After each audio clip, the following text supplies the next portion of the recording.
right, it's 6:30. Please rise for the pledge of the flag. I pledge allegiance to the flag of the United States of America and to the republic for which it stands, one nation, under God, indivisible, with liberty and justice for all. Please remain standing for a moment of silence. Please keep in mind all active duty military and those recently involved in the police shooting which occurred not too far from here.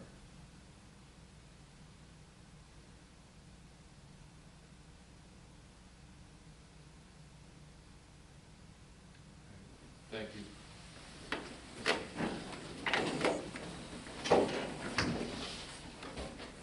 We'll get started with public comment for agenda items. The agenda being the budget. None. Andrew, so we'll turn it over to you to get started. Okay. All right, so everyone has their physical copy, it looks like. So I'm not sure. Do you need a microphone? Do I? Oh, you're pretty close to the camera. Yeah, I can speak up. I'm good. Do you want me to take that one?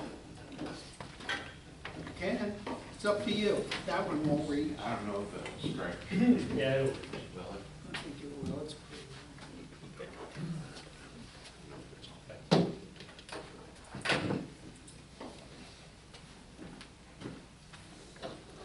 All right, so in the past, we've gone through line item by line item in the different funds.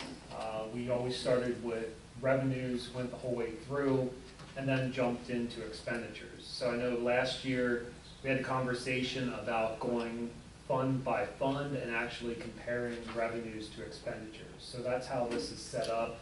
I think most of you said you wanted to see it that way, kind of going forward, and that's similar to how you see the monthly treasurer's report as well. It's by fund, breaking down revenues and expenditures first. So I guess just to get started, just a reminder on the budget calendar, which is the second document after the table of contents. Tonight's our first budget meeting. We do have a second budget meeting scheduled for November 3rd, again at 6:30.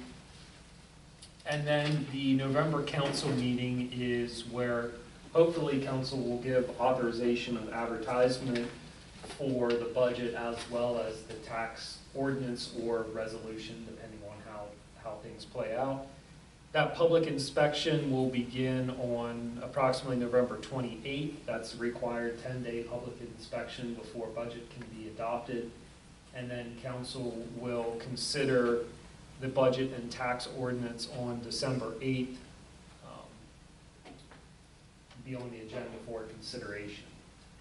That's the normal schedule that we look at every year. So does anybody have any questions on that?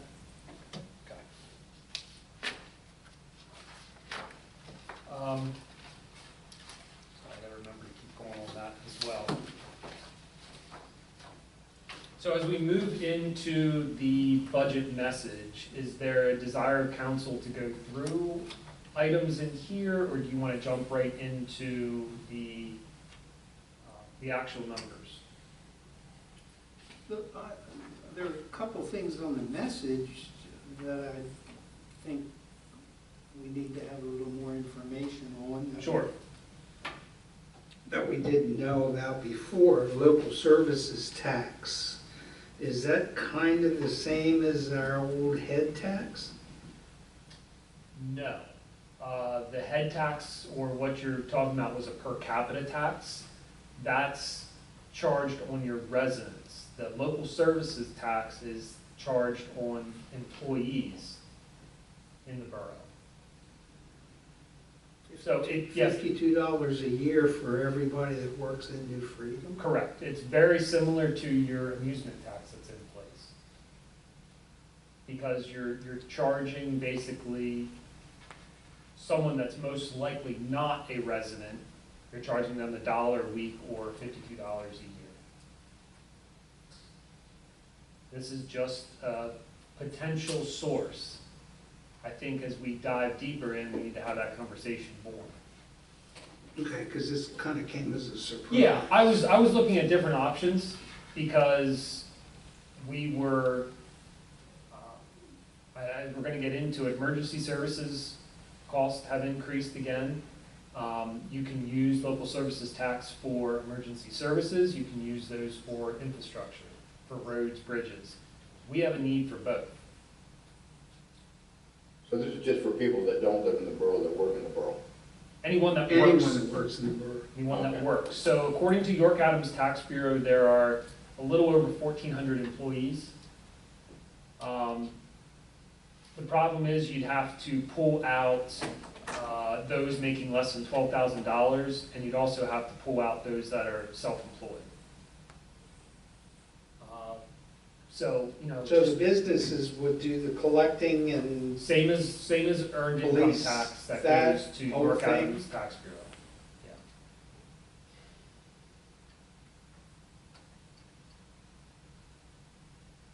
You can range that anywhere from, I believe, $10 to $52. There's a bill right now proposed to actually raise that to $156. Because that amount has not been adjusted in 15 or 20 years, I believe. how many residents you say there are that work in, or people that work in the It borough? was a little over 1,400.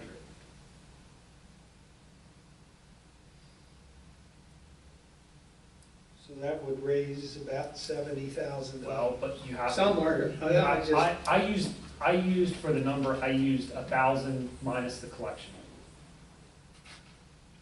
So 52,000 minus collection, Right. which is 2%. Is that 2%?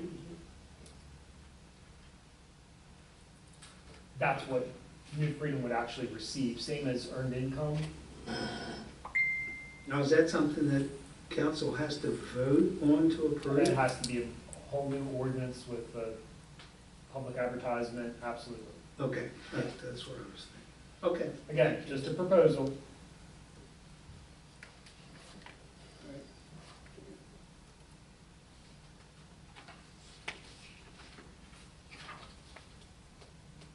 Should we, instead of going, everybody going their own separate page, should we go page by page? If we're gonna pull these, budget messages out? All right. Yeah, I mean, All right. some of them are Okay, well hidden then, just like that one. all right, so then, Well- is there anything else on page one?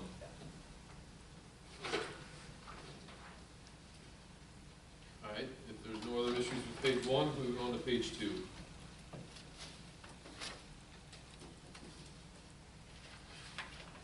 Well, that was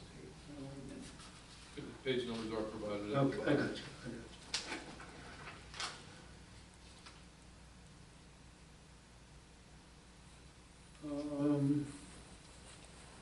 At the very bottom right corner, that 411.501 EMS tax balance donation.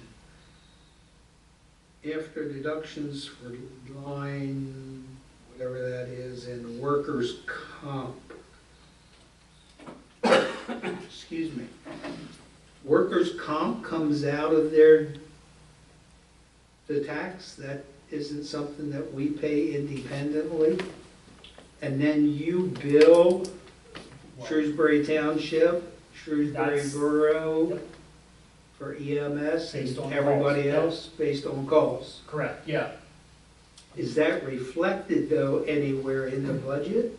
So what they The line get is items? net of anything that we get reimbursed for. So I'll just use round numbers, not that far off though, but say fire and EMS is $75,000 in workers' comp. We get back in reimbursements from the other municipalities, 25,000. Don't we get state back too? No, that's foreign fire insurance. Okay, That goes directly to the Volunteer Relief Association. okay. But, so then that means that that $50,000 cost is split between fire and EMS based on what the actual policy is, and then that balance is deducted from the receipts that the borough collected in EMS tax and fire tax. Same with how we pull out their fuel, Right. and any other expenses that we have. But you do show, I didn't see it, you do show somewhere in the budget that difference, what you expect to get back?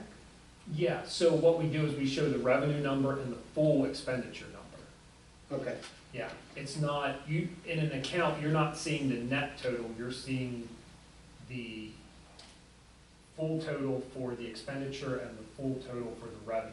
You just have to do the math on that. But yeah, we have to show them as separate revenue and separate expenditure.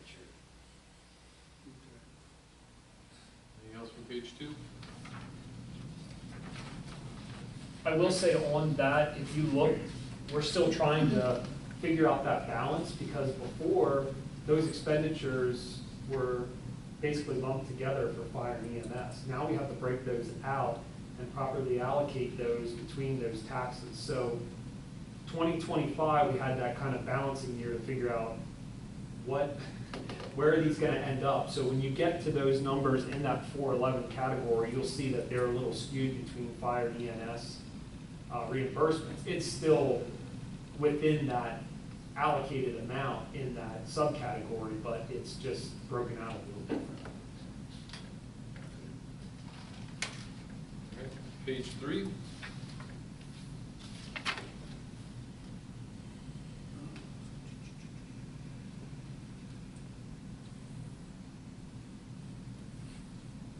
SPCA.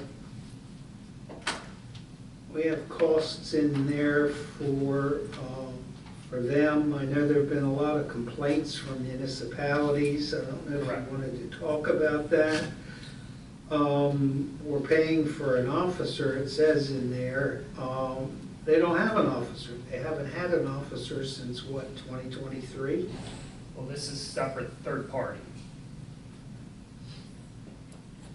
Are you talking about the animal resource officer Yeah. or animal control officer? Well, that's Kim Herdman now. I'm not talking about him. I'm talking about the SPCA. Yeah, so the SPCA had an animal control officer. He unexpectedly passed away, I believe, in June or July. 2023, No, wasn't it was this year. Was it this year? Yeah. Okay, and they haven't replaced that person? They have not replaced that person because they've been having difficulty. Obviously, that's a pretty unique position, and they need to find the right person for that. But, correct, they have not had anyone for quite a few months now to fill that role. Several of us were at the York County Boroughs Association, got together a week or so Yeah. ago, and there were several complaints about the SPCA, and I Yeah, don't know if you have that. I do. So we're gonna give out to. Well, the borough contract during will- the regular. Yeah, the contract that is proposed for 2026 will be on your agenda for the October meeting. The contract will. The contract is for your housing and stray animal care. So basically, that allows a resident of New Freedom Borough the ability to take a stray animal to the SPCA at no charge. And the problem has been, people have been doing that, and they're saying, no, we can't take them. Yeah, You're gonna have to call, and they give them a list of other organizations that are nonprofits, and it's putting those nonprofits into a position where they can't afford it, they're gonna close down. yeah. So the main reason they've been turning away has not been a shelter capacity issue. It's been that they changed their intake policy And their hours. and their hours to only allow that a police officer could bring a dog in. Is this something So, that, but the just wait. police, oh, go ahead. Just wait, that, they had that policy in effect for a few months. Because it directly related to a space issue. So they were trying to limit the number of animals that were coming by implementing an intake policy that a police officer had to bring a dog in. Well, that didn't last, that didn't work. So Well, the police are saying, not my job. Well, yeah, exactly. Pretty They don't much. have the time, you shouldn't be tying up an officer to take a dog to the SPCA, or a cat. Is this something we So- want to discuss in a regular council meeting? Or Well, we can. I will tell you that they have since changed that intake policy. They have developed their 2026 contracts, which are very similar to the contracts we've seen in the past. So I think the cost, I think it's $4,500 is the housing and animal care for 2026. So that'll be on your agenda for the October 20th meeting. What sparked a lot of this is last year, Michelle Clue, who has a number of municipalities in York County that she provides animal control resources, she decided she's done. She's retiring, she doesn't want any more. That kicked the SPCA into trying to look at a countywide animal control officer, which just, the cost was just astronomical. I want to say New Freedom's portion would have been like $30,000 a year, just for New Freedom. So you can imagine the larger townships, their portion was going to be $200,000 or more. There's no way that's going to fly in any municipality, so it lost steam real quick. So then Michelle decided she's going to stay on for 2025. Kim Erdman's going to stay on, but that need is still there. The need for a countywide animal control officer is still there because we have third parties, and the third parties are saying, we can't do this anymore. So that's why I've been putting, like, in my manager's reports and the weekly communication, like, this is an issue. They don't have a solution yet. We're still working on it. But it's, at some point down the road, it's going to be an additional expenditure for the municipalities if the county doesn't take it over. Mom, I know they're in the same position a lot of other organizations are. Now they're going to paid, where years ago, they had more volunteers than they knew what to do with. And it's, nobody wants to volunteer for anything anymore. There's a lot of heartache over salaries. And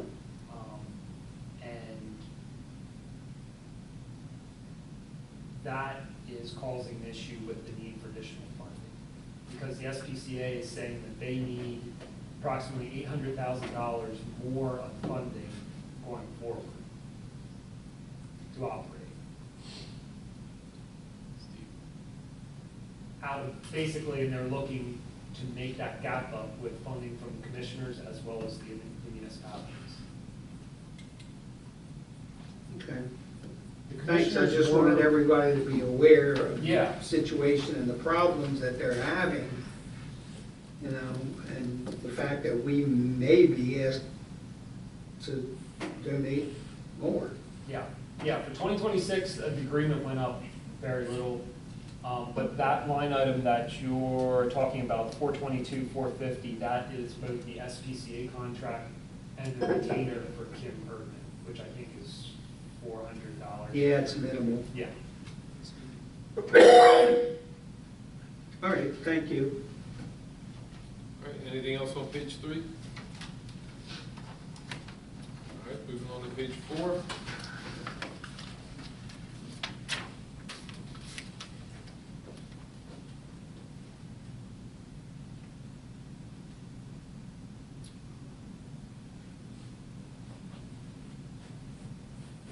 I know community center, there's determining useful life, and assessing the structural integrity. I don't think there's anything wrong structurally. I mean, yeah, the building's probably over 100 years old, but I don't think we've had major structural issues. Our major issue is with the HVAC. Are we and I see we're not really looking to do anything with that HVAC other than maintain it. And we're to the point where we can't maintain it anymore. You know, the parts, we keep paying. Let's keep this on with the budget message here, not Now, getting. that's a budget message, It's going to not be, in you're there. not wrong, but it is in here as something that needs to be addressed. We do have the committee that will be meeting, at some point for infrastructure. And those things can be evaluated and presented to council. Anything else from page 4? All right, moving on to page 5.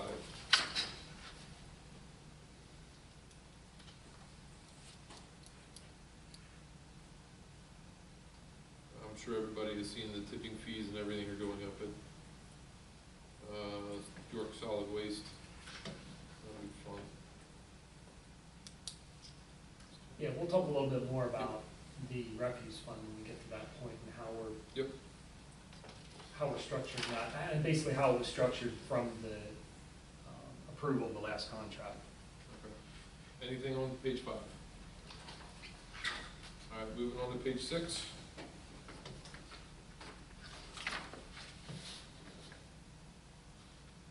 well, one is the one right down here, at March Goodfellow. Over. That's, well, one. The one behind the. What the heck is going on there? $400,000? What do we have to do to it? We've been working on that Well, I know, but 2 years. I was gonna say, that's been going on for a while. so we've already put a bundle into it. Now we're anticipating another 400,000, is that correct? Well, we've put money into design and permitting.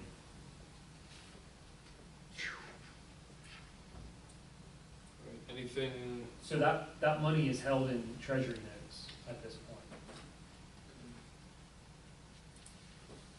anything else for page 6? Moving on to page 7.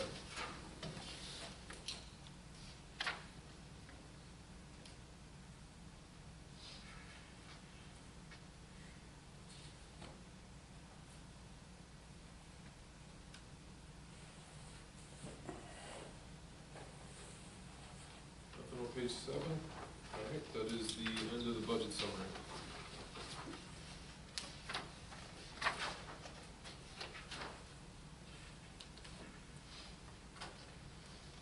You want, good then on the message? Okay. So you want me to go through the budget summary, which lists all the funds? Yes, please. Okay.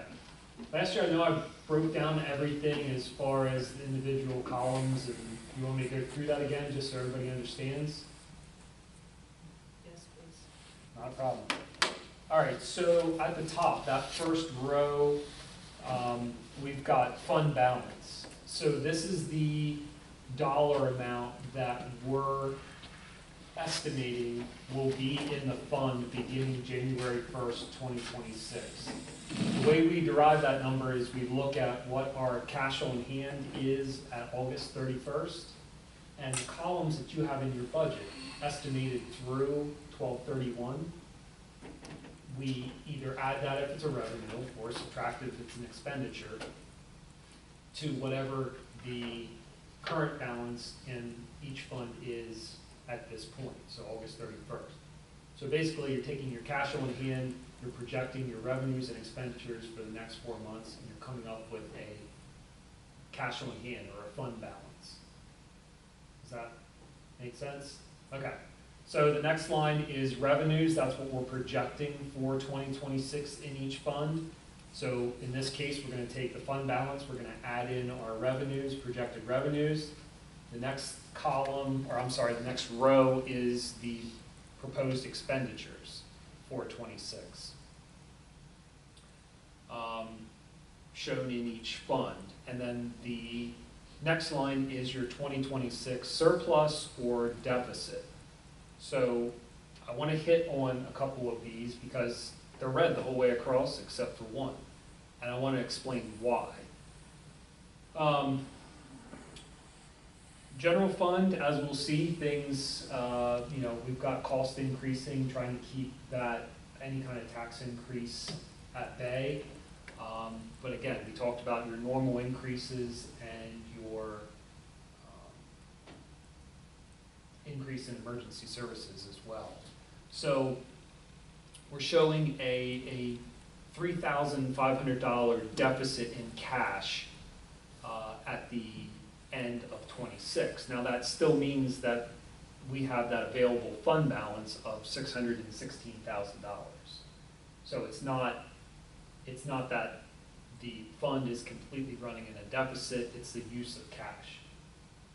If that makes sense. On the refuse fund, you see the deficit there of over $59,000.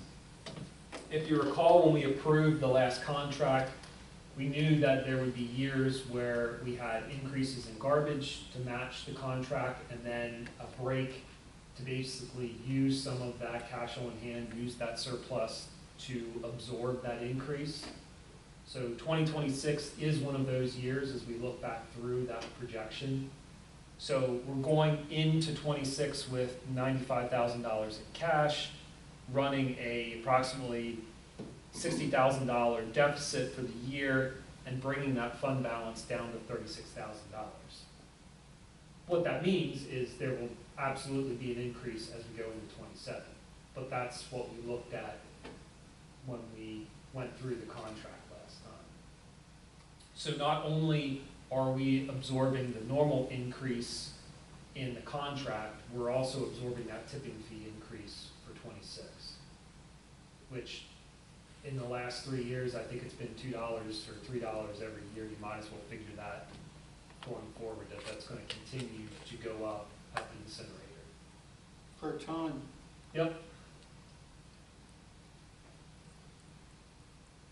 Stormwater, again, showing a deficit, that's just utilization of cash on hand. We've built that stormwater fund up over the last couple of years.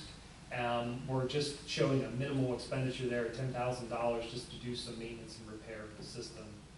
Obviously, the need is much greater than that, but that's just utilization of cash on hand. Again, you're still showing a fund balance at the end of '26. Water fund, showing a deficit of $409,000. Again, utilization of cash on hand. I mentioned earlier that well one upgrades, that is US Treasury notes, so that is money that has already been booked as revenue. You can't book it again as revenue, we have to show it expenditure. So this is a situation where your revenues do not match your expenditures in a calendar year. So you're going to show a surplus 1 year, and then you're going to show a deficit in the future years depending on when you use that cash. This is an example of that. So both of those expenditures over $400,000 relate to engineering fees and construction costs. Again, showing available fund balance in cash of a little over $1 million at the end of '26. Did I lose anybody yet? I got to throw candy at somebody? We'll plenty. All right, so sewer fund. Again, not to sound like a broken record here, but it's utilization of cash on hand as well as being reimbursed for DCD, Commonwealth Financing Authority, H2O funds. So we're utilizing that cash on hand that the borough has for that project. We're also utilizing the reimbursements from DCD, which... How about the reimbursements from Shrewsbury Borough? Yeah, so they actually have to, based on the budget that we give them, they're prepaying that. And then there's a reconciliation period at the end of the year when we do that proportionate. This takes that into consideration? It does, yeah. Okay. Yeah, so again, we're not actually running a deficit. It's just Shrewsbury Borough, Railroad Borough, I should say Shrewsbury Borough Authority and Railroad Borough have been making those payments, so we've got that cash. Now, we're not matching revenue with expenditure in a calendar year. It's just a reduction of that cash on hand for revenue that's already been received. So that kind of shows under the fund balance for last year what they paid, and then that'll straighten itself out. Yep. The next year. Yep. Okay. Is that in the 4,181,000, that fund you're talking about? Yeah. Okay. It's not Unless, some other pile of money somewhere no, else? no, what you're seeing in that top line item is All these funds with treasury bills and things? with, yeah, that is cash on hand anticipated 1/1/26. Okay, so we'll make sure it was all there. Yeah, yep, absolutely. So the next fund is recreation fund. Again, what that represents are any dollars from the previous recreation board as well as your recreation fee for any subdivision land development activity. So that's what's held in that fund. What you're seeing there is the expenditure just to finish up the Joan Davis Park at the end of this year, transitioning into next year. And those, again, that was $40,000 received from the County of York to upgrade that park. And nothing taken into consideration for the 34 houses going in and out of- Yeah, I don't really, we don't think that's gonna finalize next year? I will have a better answer for you next week, after we have a meeting with the developer. But I don't really want to budget for that. It's same as the tapping fees and connection fees that are shown in the water and sewer funds. I'd rather just Have a leave nice those at surprise, zero. maybe. Yeah, and you'll see those as we go through the budget. You'll see in the water and sewer funds, tapping fees and connection fees that we didn't budget anything for, but I received 3 or 4 connections this year. So Because for rec, it's $2,000 per Correct. house, correct? it's per lot. Per lot. Yeah, so even if it's not a buildable lot, it's still charged. At when? Um, When the plan comes through? Under a preliminary plan, it would be done, once the final plan is done, it can be either paid before the plan is recorded, or it can be paid per lot. So when you issue a building permit per lot, that's when it's just like your tapping fee connection fee. So that's close to $70,000. Yeah. Yeah, and it will go in there because that money has to be used for physical improvements to the parks. So it can be replacement of equipment. This red 10,000 is for Joan Davis Park? Yeah.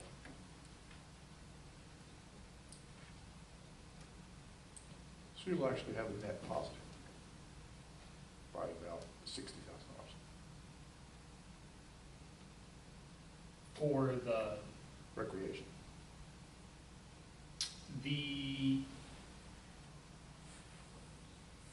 yes, yeah, there's more money to come in for that project. Okay. Yeah.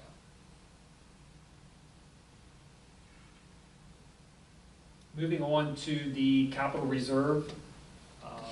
Again, this is the fund that receives proceeds from the general water and sewer fund for the purchase of vehicles and equipment.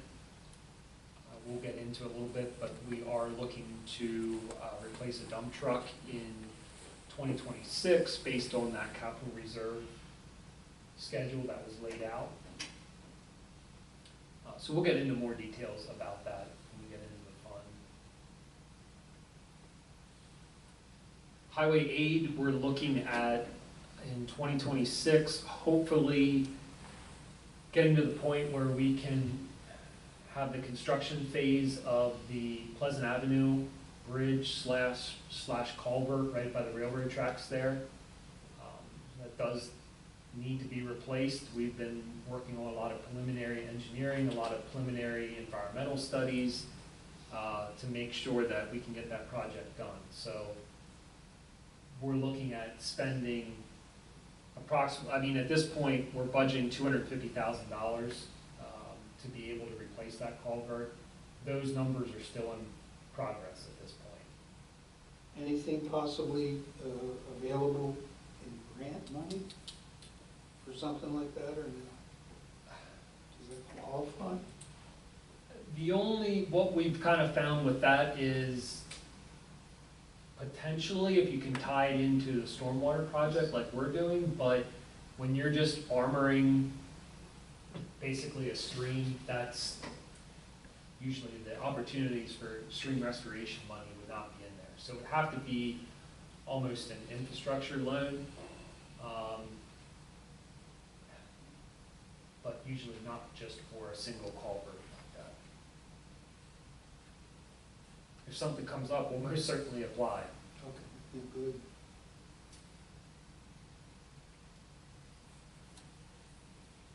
And the last one there, the community center fund, just showing a small surplus, but we need to talk about that a little bit more going at the end of '26. So moving down a row, that's that available fund balance. That's your cash on hand. After you start with your fund balance, add in your revenues, subtract your expenditures. This is what the cash on hand that we estimate you'll be left with at the end of '26. So below that, you have a fund balance policy in place, and that policy states that 16.7% of your budgeted revenues must be held in reserve at all times. So that's your committed fund balance. That's basically saying if everything stops, you have 2 months of operating cash on hand. So say you have no revenue coming in, but you still have expenditures to meet. The fund balance policy states that you need to have a minimum of 16.7% of your revenues on hand at all times. Gee, it's a shame the federal government doesn't do that. So we have that policy set up that it impacts the general, the water, and the sewer fund. Because pretty much everything else can carry on. General fund, water and sewer being your priorities there. Does that make sense? That 16.7% fluctuates based on your actual operating revenues. So we're not looking at grant reimbursements in that number. We're looking at your real estate tax, your earned income tax, and any franchise fees. We also don't look at rents because that's not, it's variable. So basically, you're only looking at your tax money, and in the water and sewer, you're only looking at your utility charges. We're not looking at pension reimbursements. We're not looking at grant reimbursements because that's not revenue that's going to be reoccurring or guaranteed at that point. Your assigned fund balance, shown only in the water and sewer fund. We talked earlier about the tapping fees and connection fees. Those two figures shown in your water and sewer fund are those fees. Those fees have to be used for system development. It cannot be used for operating expenditures. So we classify that as assigned fund balance, meaning it's held. So again, that's another reduction of what we'll call cash on hand in those respective funds. The fund balance policy goes on to say that you should withhold another emergency repair balance. So at this point, we're looking at holding $50,000 in the water fund and $100,000 in the sewer fund. This is exactly what it says. It's emergency funds. As we build the stormwater fund up a little bit, that fund balance policy should probably be amended to include the stormwater fund. You could have a catastrophic failure in the water fund, the sewer fund, or the stormwater system. So we're not at that point yet to be able to have that in reserve, but it's definitely a need going forward, especially as we look at that MS4 requirement knocking on the door. How far down the road do you think that would be? Like another 2 years? Yeah, we'll have a better idea this time next year. So should we kind of start in earnest, just to start building the fund? We are. I mean, the money that's in there, I know it shows that we're running a deficit. That $10,000 is in there to try to do some of that work to prevent that. But we can do all the prevention in the world. It doesn't mean something's not going to fail. And isn't the legislature trying to fight that whole thing again? They are. They've also challenged a couple municipalities that put stormwater assessments on, but that's a whole nother. You're not, the new permit is a volume reduction. It's not a sediment or nutrient reduction. So the new MS4 requirements are going to be, you need to reduce the volume of stormwater coming from the municipality. Well, how do you do that? When it rains, it rains. Exactly. So It snows, and it melts. the last permit with a sediment reduction was more manageable because most municipalities have a stream, they can do a stream restoration project, you get the best bang for your buck, and you're moving on. Now you have to reduce volume, control volume. We'll see, don't worry about that when it comes. But we're already preparing to meet those MS4 requirements. That was the tapping fee and what else? Connection fee.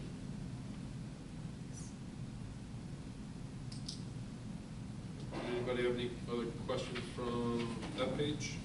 Basically, then your last line is, Sorry. this is your, no, it's okay, I probably talked long enough. The fund balance on the top, 126. The similar line is the available fund balance in the middle. Yep, Okay. yeah. Yeah, your uncommitted fund balance is that last line item.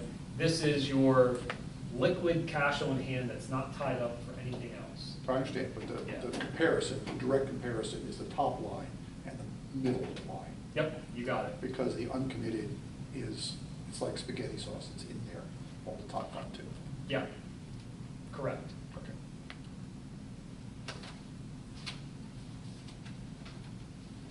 I realize that's a lot, but No, I think I know that's- you guys that's good. see the committed fund balance on the treasurer's report, and you see these breakdowns as well, so I want to make sure that, you know, as we move forward, because that, that assigned fund balance or committed fund balance will also fluctuate as you allocate additional projects. Obviously, you got to make sure you have that cash to be able to pay, so. I think it's a good review and a good intro to individuals coming on soon.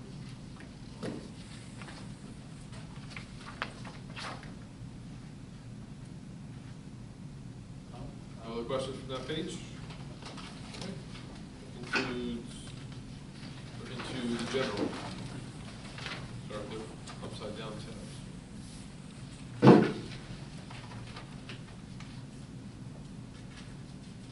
You don't like them that way? I Well, it mean, depends on, if you're looking at it this way. Well, it also helps if I use the glasses. Okay. So it's whether up and down is blurry, but I can read. Okay, general fund revenues, page 1. How, So I guess let's just, if anybody has a question, we'll call it out just like we were before. I don't think we need to go line by line through next however many pages. So, general page 1, does anybody have any questions or items for clarification? Amusement tax, 15,000 budgeted for 26. Is that after you're gonna give a rebate back? Or is you're getting that, and you're gonna give that back? Well, the rebate can't be in there because we have to vote.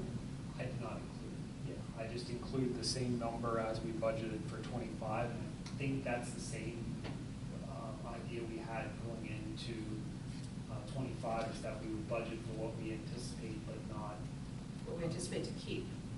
yeah, yeah. So then this 15 is after a rebate? I'm sorry, I misspoke there. No, the 15 would be what we anticipate in full. In full, and then you're gonna take a vote to They get it would back? have to vote, yeah. Well, we already did, right, for 2025. Done in 26. Yeah, this is. Yeah. Yeah, I know what you're saying, but the vote that occurred this year was actually for 24's tax, but it gets approved in 25. Because you have to have a whole year to be able to know what you're going to return now. Okay, all right.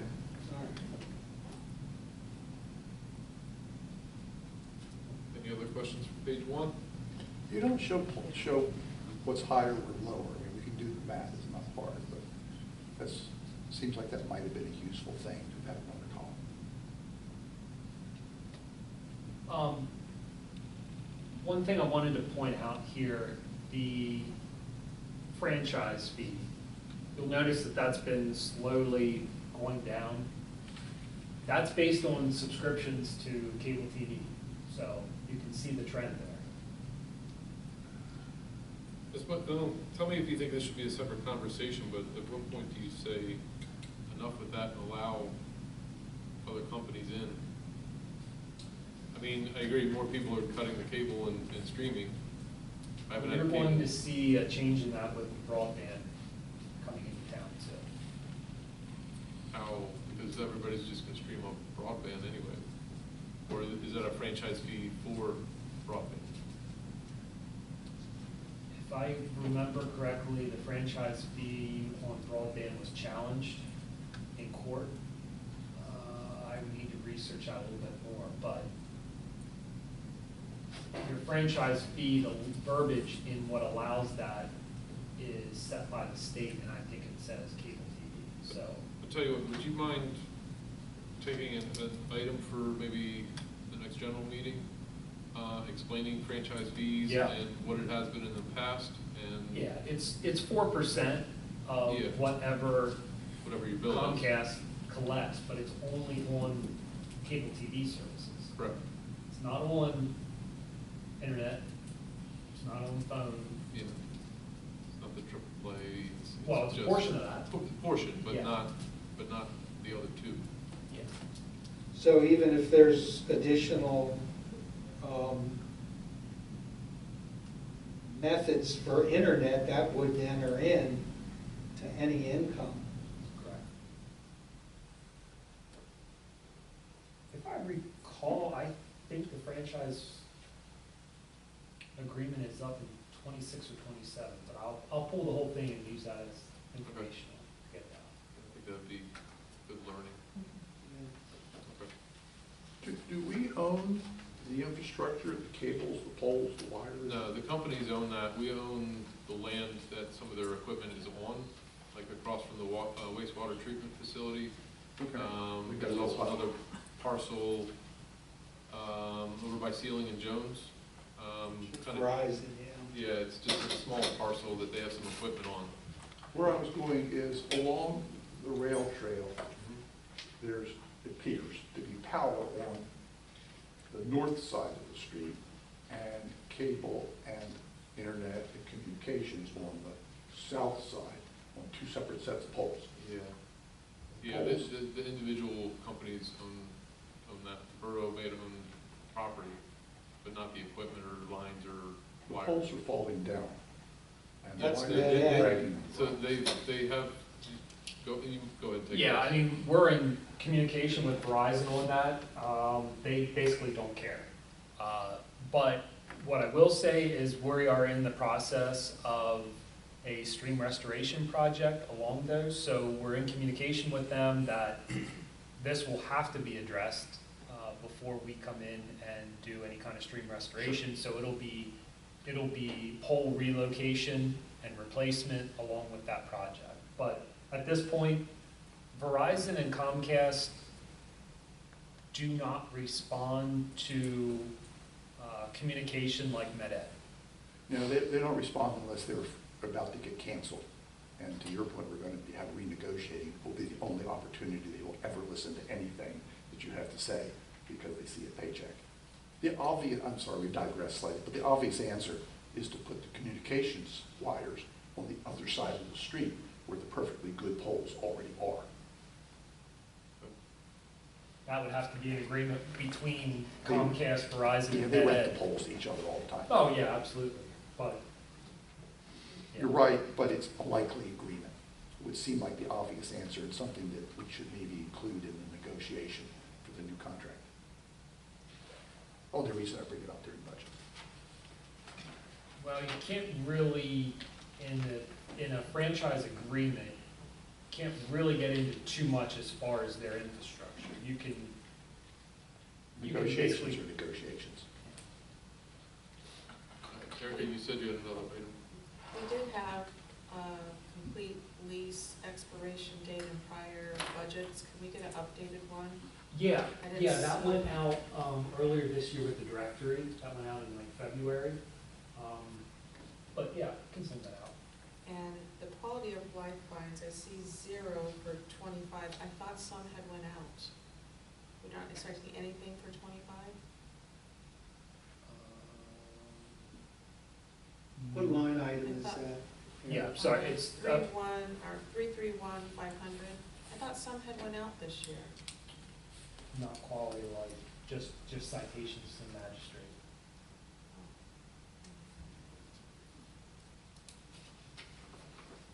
Maybe I'm thinking of reviolation fines. There were, yeah, I know we had some last year, but the fines that were assessed so far this year have all been at the magistrate. Grass, overgrown grass and that, we didn't do quality of life first on those?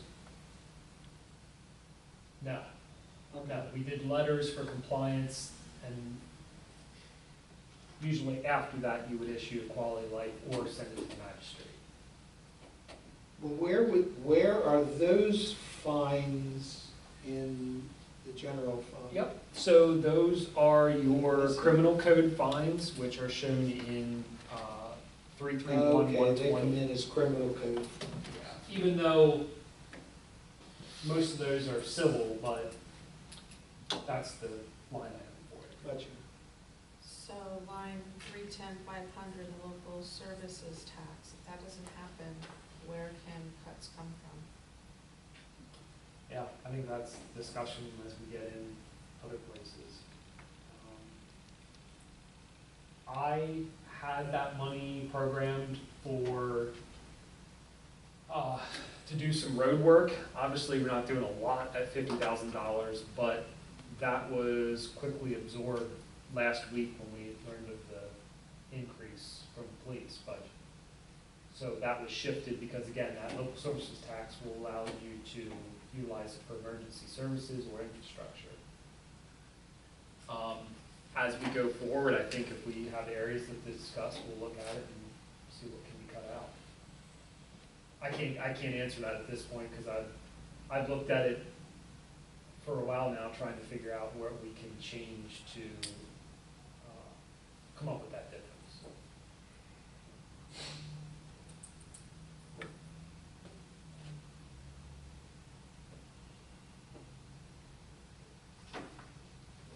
Anything else on page 1? All right, moving on to page 2. Any questions or clarifications?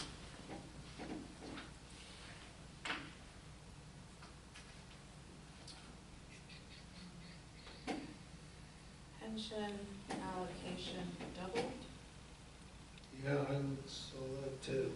nearly almost close to it. Yeah, that's based on the increase in the MMO that was approved and then having a change in per unit from the state. I know, like the police have got back an absurd amount of money the last couple of years. Yeah. You don't expect to get, you expect a reduction in what you're getting to cover the MMO, or Well, this is, on the revenue side, we expect an increase. you expect to increase? Yeah. Okay. So the, So that's the, okay, my mind was going to expenditures no, that's okay. or in revenues, okay. So you're expecting it to almost double? Is that, it sounds like a lot. So I know it didn't double for the police department, but it, Yeah, we're also going to make sure that we're allocating the departments. So what we looked at there, if you look at the expenditure side, you're gonna see the same because we broke out the employees based on departments. So we'll allocate that revenue based on departments as well. so this isn't all of it, because it's broken out into sewer. Yeah, That it's, makes it really hard when you're trying to figure out things such as this, or what Okay. the community center expenses or stuff, because how much the newsletter costs, just throwing stuff out there, Yeah. because it just goes to so many places that you've got to try and track it all down. Trying to think if there could, if, would it be beneficial to take some of those that are multi-fund and put them in a separate document? Yeah, That would be great to be able to see, this is how much it cost, instead of going to 4 different sections to Yeah. get those numbers, to add up the numbers. to yeah, get our that guys number. working at the sewer plant, our guys, water, our guys, Office and. you have to kind of go in and pull them all out. It'll be, even if it's not in here, a document that shows Yeah. those I mean, expenditures. Look, this whole document's Excel formulas and references. Oh, I know. Everything that we build in there annually. So if I need to pull out certain line items and consolidate them into a summary sheet, that's not hard. Yeah, some of those would be really nice to be able to see. The only thing I'll caution you is it's gonna be, it will provide you a total, but it might, like, when you look at revenues, you're gonna look at, I guess we just want total revenues, because you're gonna be breaking probably more expenditures out, summarizing more expenditures than you will be revenues, because Right, the only ones that going to be, across multi-funds for revenue would be your pension. The rest are gonna be fund-specific revenues. So, I think we'll just show the line items and then show a column for and then the total of that, if that works. even if we could, and if you could do, based on that, a yearly total, so we have some comparison. Yeah, the only other document would be DCD requires that you upload everything into a consolidated form for your budget, but I think that's gonna be too generic, too broad. It just summarizes like your 410 categories and your 420 categories. I don't This think would that's just gonna be get- for our reference, for us, not, Again, that's something I can prepare between now and the next budget meeting and get sent out. is that what you're asking for too? I think so. Yeah. If I'm trying to think if I have that for the 20th, and just have it on the agenda, and if there's any line items you'd like to add to it, I can have it then ready for the November 30th. But I can throw together a spreadsheet, that's fine. Yeah, because it's apparent that, our public works doesn't come in at one line item. It's spread out for sometimes sewer, sometimes water, sometimes, and everything that goes along with that. And it's real confusing as to what the total is unless we pull that out. Yeah, it's expense and revenue it's expense allocation based on job tasks, job responsibilities.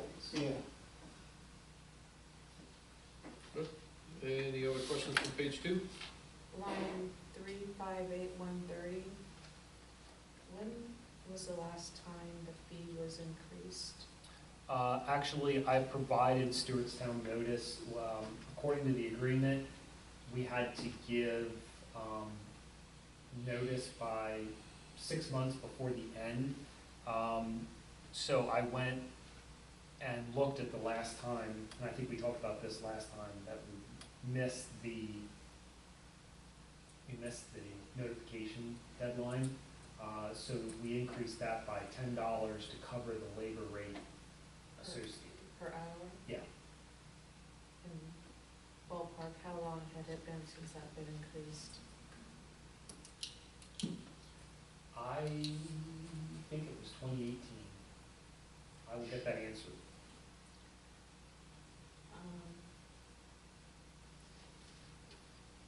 And is that where you just notify them this is happening, period?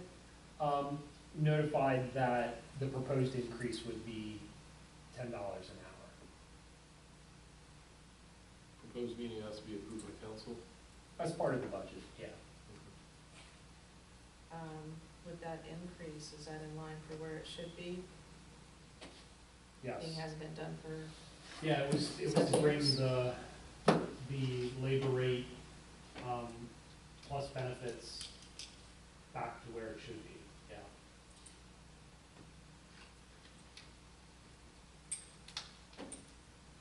That's what, 2 days a week? 1 day a week? As needed, plus usually Tuesdays and Thursdays Thursdays, and a couple Thursdays. hours, at their office. But it was more in 2025 because they had some restructuring of personnel over there. So Wade was doing more, in 2025, which is why these are a little higher. I'm not aware that they're going to change that arrangement going into '26, but, we just decreased it a little bit from what's expected in 2025. But still factoring that increase of $10. If I remember right, it was 130 hours on average over the last couple of years. Per year. Yep. With all the development that went on over there. Yeah. Looking down at building permit application fees and building permit fees, I'm assuming that doesn't take anything into consideration for the new development. What is it? Right. Something Haven. Yeah, we don't factor any of that in. So that'll kind of be a bonus. Yeah, and I mean, I can tell you that there were a couple large permits issued, so that estimated through 12/31/25 is low. It's gonna be much higher than that, so.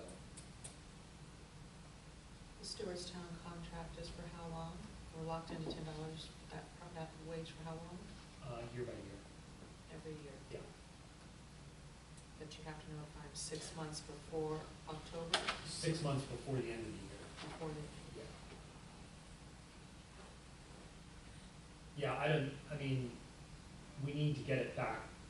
It is back to where it needs to be, but I think that's something that needs to be annually going forward, making sure that that's where covering labor and benefit costs. Fluctuates. Yeah.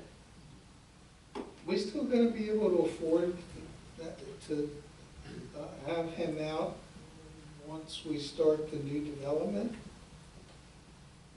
I mean, that's gonna be time consuming for him, right? I know he doesn't do electrical, but he's Well, pretty much doing everything else, right? He's working towards that. He'll probably have that very shortly. So that'll mean he's gonna need to spend more time in New Freedom rather than less. Yeah, the only thing I'll say with New Haven is they're going to phase that most likely into 3 phases. Yeah, 3 So you're phases. talking about, a dozen houses or so in a phase. They're not gonna build all those at once. They're not going to, what's I that? don't know how time consuming it is for each one for him. Yeah, I mean, it's definitely time consuming, but Yeah, you're not gonna get 12 houses pop up overnight. no. And even if they do build, say they build 3 and they're have the same construction schedule because they want all the framers in at one time and moving, you're still most likely looking at the same house, 3 different ways. Because chances are not gonna build super different models.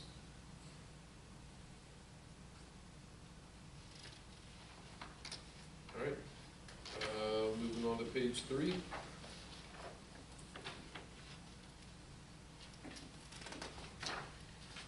$391,100. There was a new, quad cab truck purchase this month. Wasn't the old one sold? Or was that it sold for 5,000 or? No, so that 5,000 shown there, that's actually for the generator and the generator enclosure that's currently, was at the community center, it's sitting at Public Works. So if it's other vehicles and equipment, that gets shown in the capital reserve fund. This is just related to. Oh, the old generator. Mhm. Oh, Yeah, you'll have those items for your consideration at the October 20th meeting. So we have the chipper that was replaced on municipal, as well as the generator and the generator enclosure right now. But all of those are set to expire, I think, sometime the week before the 20th, so that council can vote on those on the 20th. under recreation, is there a way we can split out donated funds and rental fees? How do we know which is what? And that really changed from 22 and 24 to our new budget, so 25 and 26. What went on in 24 that those revenues were so high? That was reimbursement for, Marge Goodfellow? yes, That was still, that we were still waiting from, that was money from Burkentine, yeah. from that was Burkentine's money, okay. So we got that, what, in 22 and 24?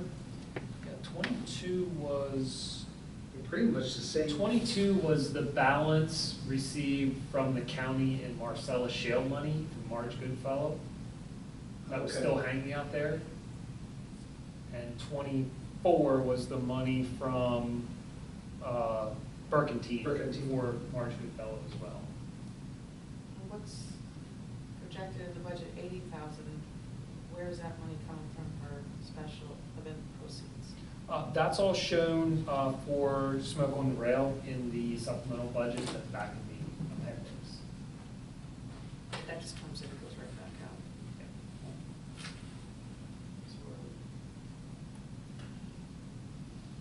Okay, anything else on 3?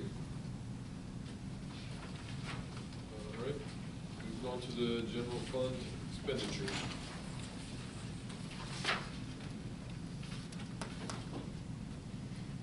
Now it's writing paper.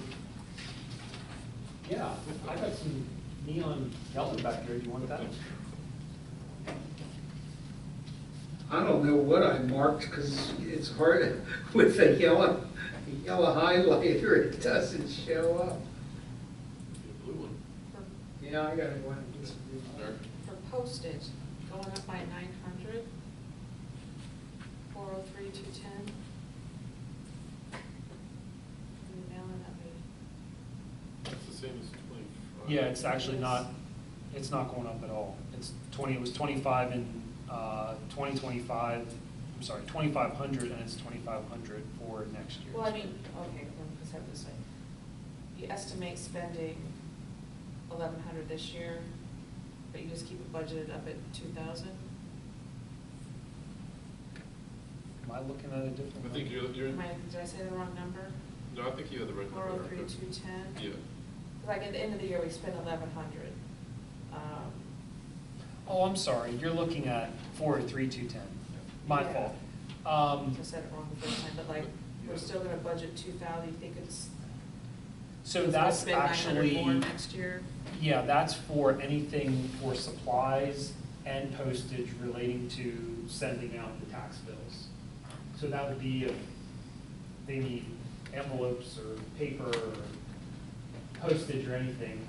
So we split the postage with the county because county and municipal are on one tax bill.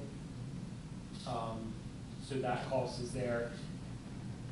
I mean, honestly, I don't, Does it come out of here, or does another service send out these bills? tax collect, well, the county sends them out, bills us half of the postage and envelope cost, to card like a penny for each piece of paper or something. So then we reimburse that to them. That comes out of this. And then there would be any other expenditure for the tax collector. Again, this covers the software that they utilize, any kind of stamps or stationery that they need. That relates to the municipal bills. But none of this is the percentage that the tax, yeah, that's the commission. No, that's up at the top line. Haven't they changed that? Didn't they increase that? Council has to increase. No, I thought the state increased it. State can't regulate what a municipality collects for, or pays in taxes. Well, it would be county, part of it's county and part of it's borough. I thought they, The county changed what they're reimbursing or paying tax collector, but you still have the school district and the municipality that pay the tax collector as well. So rolled in that number on 301,105, that's your 0.75%, four, Sure. 301. 401,105. Tax collector commission. So that number encompasses both your 0.75% that goes to the tax collector, as well as the 2% that goes to, I'm sorry, 403, right? 403, 105. yeah, 403,105 is your tax collector paid to, or the commission paid to the tax collector for current year, as well as any commission paid to the county to collect back taxes. Now, the benefit there is it's not actually a cost to the borough, but we still have to show it as a cost because that person's already been charged multiple fees and late fees and interest, so the amount of money that the county takes to collect that is nothing, but it still has to show as a line item. Is that a percentage or adult fee? The county's fee, The tax collector, you're paying commission, you're paying. 0.75% of what's Could be why it collected. went up, the taxes increase multiplied by a different number. Right, but that number is already factored in there. The reason for the change is we're probably showing any tax that's collected by the county, so that'd be your real estate delinquent. We need to make sure that that is calculated in the formula. So we're looking at the tax collector for New Freedom Borough, paying them, as well as paying the county to collect once it goes delinquent. But again, that's after December 31st. Any uncollected gets sent over to the county. The county's adding 5% fees, adding interest, all of their fees. So the 2% that you're paying is coming out of that, but it's in addition to a tax you've already pretty much budgeted for.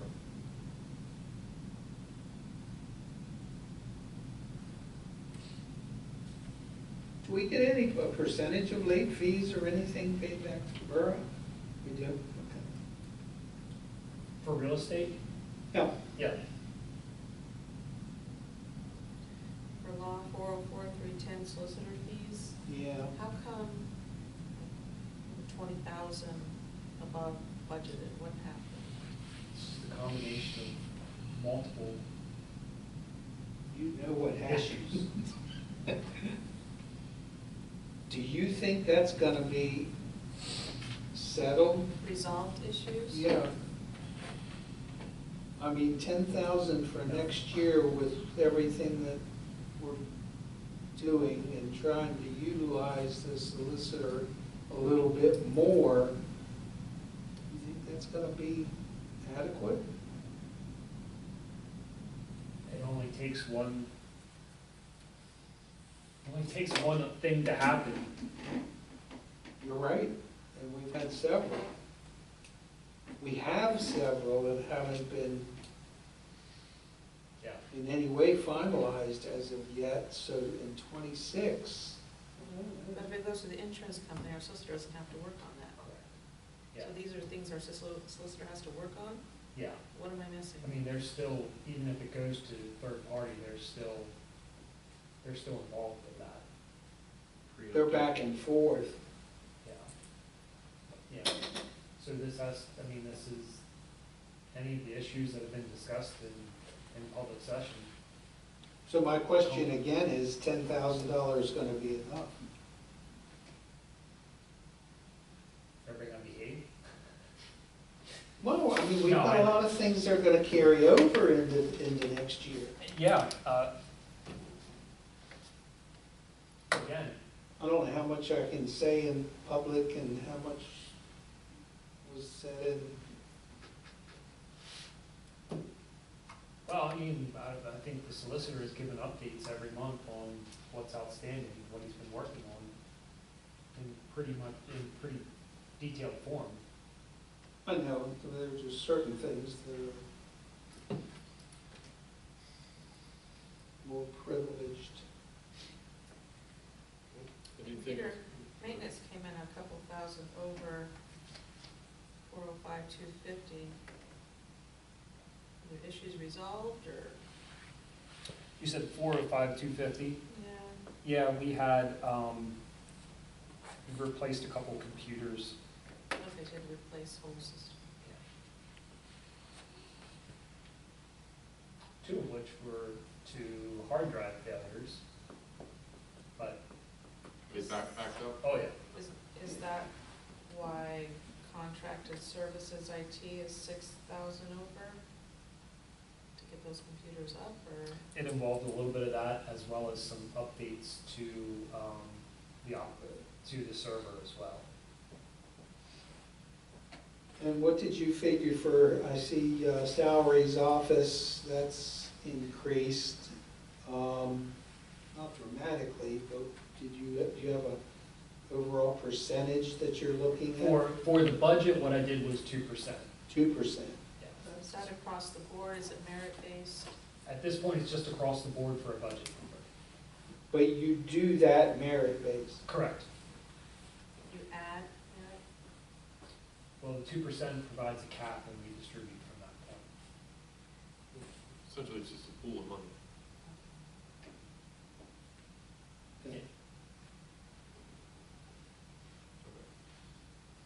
And obviously, that, again, it's a discussion point.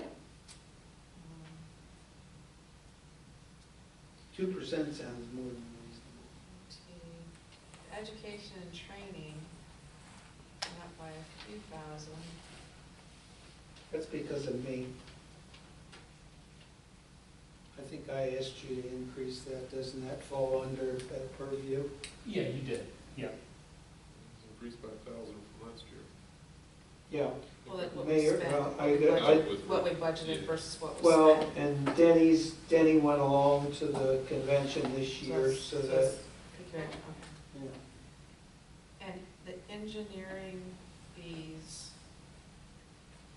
for that 25, that 55,000 at the bottom. For was- estimated, Was that covered by that grant, yeah. 75%? Yes, of that expenditure, 75% was covered. Of the 55? So that's not the balance after reimbursement. Right, because we have to show those as separate, Okay. yeah.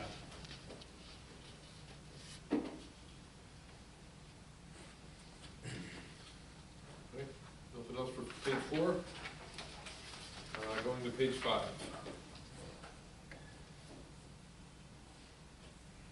Telephones are going up by 1,000? Yeah. Wow, through the year? Really? Do they have to We replace were- phones, or What's that? did you have to replace cell phones, or? We had a couple cell phones to replace, and then it's just a matter of costs going up. So we still have the same, when we switched from the analog phones to the voice over IP, we saved quite a bit. And slowly those costs are increasing, coming from our providers as well. Would it be worth at least exploring, basically like on the computer calling, getting away from voice over IP? Didn't the police department do that? We're I is going to the computer. I think the police department. That can then also then ring on your cell phone. Yeah. There is a way to set that up. My position, I don't get enough calls, but we've gotten away from the voice over IP. So you'd still be paying for the line, just not the individual, Is there like a cost associated with like one Oh, yeah, tabletop phone? yes, yeah. Might be something worth looking into. You still have that number, you have a cell phone, it can be forwarded. Huh.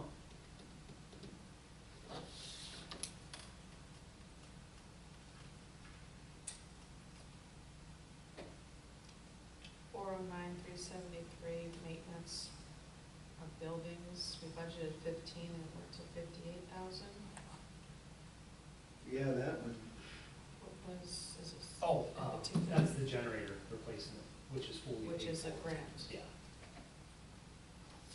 So that first expenditure was 42,000 for the generator.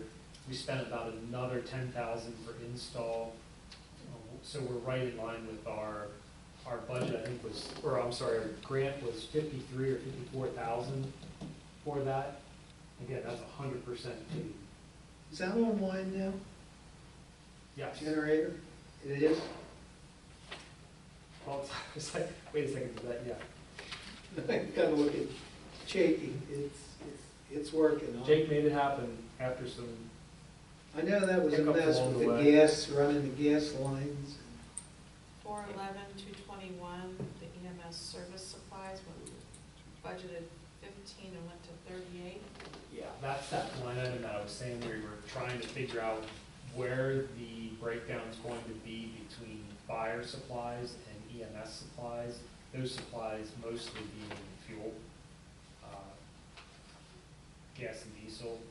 And since we had that EMS tax in there, and then working with the fire company the last couple of years to break out those costs separately, so that they're not having to reimburse each other and pay each other. That's just the delineation of those funds. Other municipalities are picking part of that up. They don't pick up part of the fuel costs, but workers' comp, yes. We talked about that last year. Yeah, we figured there's no way to do it. Why not? Why isn't it a percentage of their calls? Well, because, I asked that last year, and that reminds me, you said it's their budget year, and you can't do it, you have to do it the next year, which is this year.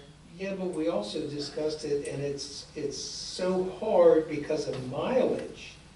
I mean, figure Shrewsbury Township, look how far that goes, and Shrewsbury Borough, it might be a call.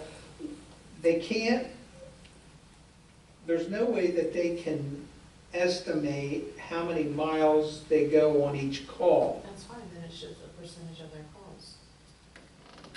Something.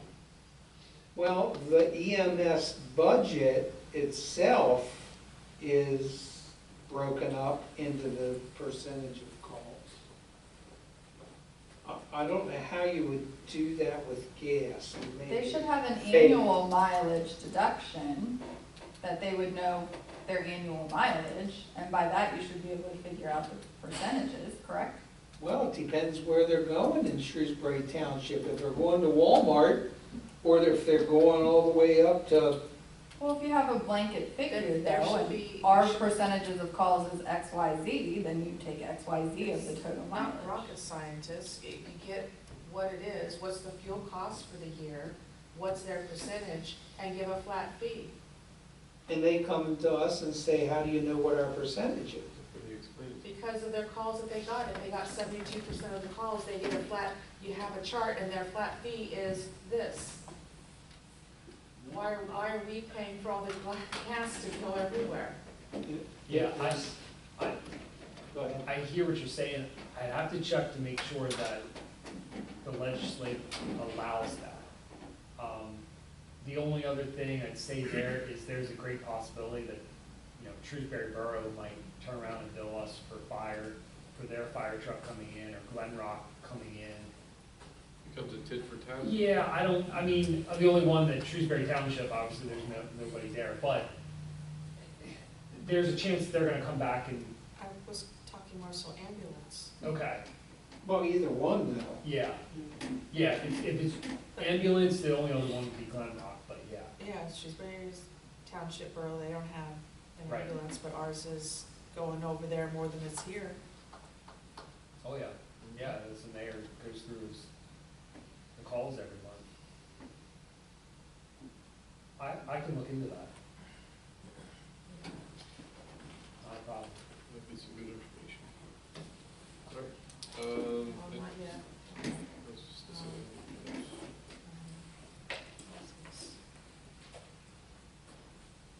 Oh, the 411-501, the tax balance donation. Let's see, no, one down, I'm sorry. Yeah, 501, 45,000, but we've only estimated 27 through the end of the year. Where did the rest go? So that again directly relates to 411-221, where we said year-to-date we were at 30,000. And then we're showing 27, that's that basically $15,000 difference between those. So what we thought as we went into this EMS tax is that the fire company was actually spending more on fuel than they were.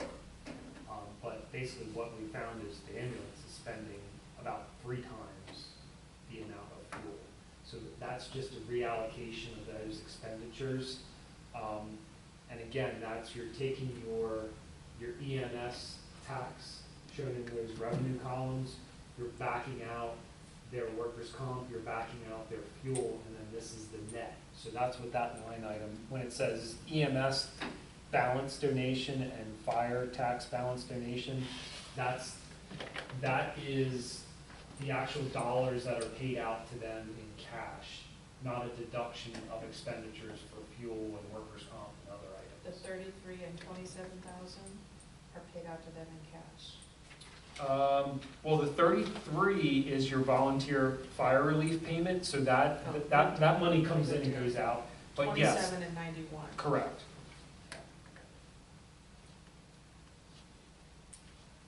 And That sure isn't much that they get back. But if you remember, before, what would have been distributed would have been, just say 91,000 minus 27,000. True. Yeah. you're right. Minus, so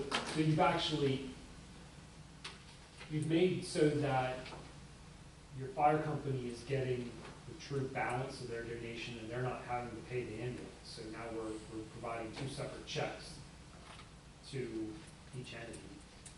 And I can see where fuel consumption would be high for the ambulance, because they do 10 times, 15 times as many calls as the fire company does in a month. Well, he'll look into it, but really, something needs to be looked into for our ambulance and reimbursement. Yeah, because that for 23, well, we do have reimbursement though through the other municipalities. Their budget is paid for basically 75% or more through the other municipalities. And that's the whole budget? That's for- their whole budget that they establish. Including the gas that they use? I don't think that includes That's that. the problem. I So don't maybe think that's that something to includes that. find is when they're billing out. Supplies, Well, I shouldn't say billing, because they're asking for donations, correct? They're not supplies, actually billing maintenance. the other municipalities, they're requesting a donation. Does that donation request include the expenditure for fuel?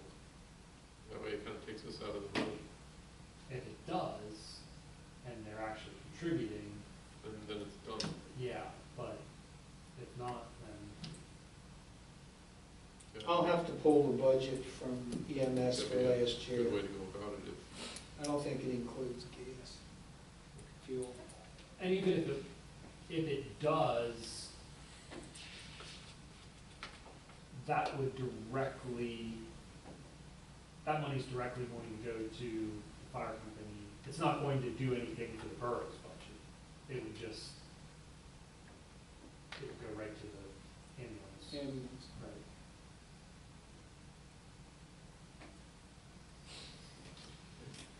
And we don't bill any of that except for workers' comp. Correct. What is 1,000 that's being budgeted for the regional planning commission? 414,317. Yeah, most likely that won't be needed, but that was just to cover any costs with finally buttoning up the regional comp plan and looking at the official map as we move forward. Right now, all those costs are covered for a grant program that's being administered by Shrewsbury Township, but I don't anticipate that there would be a need, but just to close everything out with that, just put some money in there as a buffer.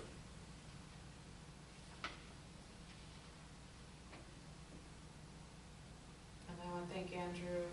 I had brought a budget request after we went to the Borough Association, Rescue 93 was there. I put in a budget request of 800 to 1,000. They had the rescue dogs there. They talked about how they have $42,000 to $43,000 in that they need to budget a year. They get very little from the county. Everything has to be on donations. I asked if they'd come to our area, and they said yes. Summit Grove, they were here looking for the boy. I've talked to officers about Rescue 93 and the work that they do. They say that they're amazing. They have over 60 volunteers that volunteer their time. Their drones are over $30,000. Their canines, their training. They said in the last couple of years, they sent letters out to all municipalities about please consider giving a donation. To date, only 5 municipalities give a donation, and they are such a huge asset to our county and community, and you don't need them until you need them. So I'm happy to see that we're going to help keep our community safe. That's the $1,000 at the very bottom of the page, correct? Yes. Yeah. And schema, we don't know whether it will, we've got a surplus in there, but we're gonna start, as I brought up at the last council meeting, we're gonna start giving Stan mileage, and we may end up giving him an annual. But at the next schema meeting, we'll decide how much we want to give him.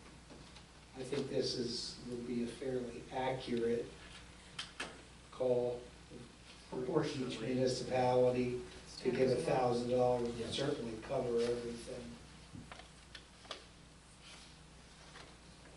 All right, anything else from 5? Moving on to page 6. Recreation expense, 52,000 this year. You're budgeting 0. What was that? And where were you? Anticipate down at the bottom, recreation by 452. 452.000. Anticipated 0, and now anticipate spending 1,000. The 500 was the carryover from the allocation to Veterans Day from last year, from '24. So assuming that allocation happens again this year, that's why that 500 is there. And then it would be one time a year going forward. It Veterans just doubled Day. up. Oh, so the 1,000 is for last year and this year's veteran Correct. at the community center Yeah. event. Yes.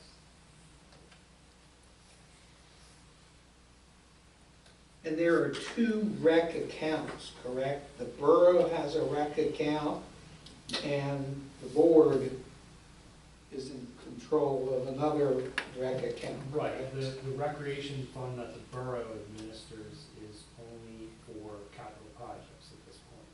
So that's the money that was, Or those like rec fees. And What you used for the, what you were just Joe talking Davis. about. Yep.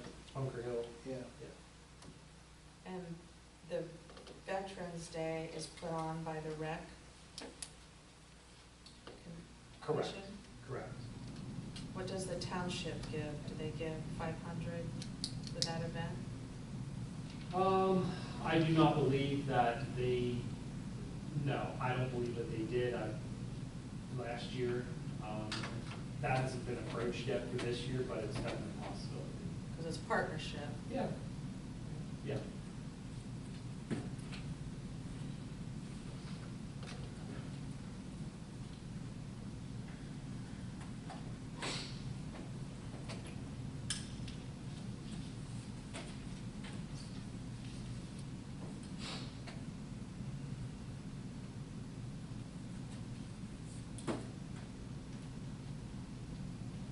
Anything else for page 6? Page 7?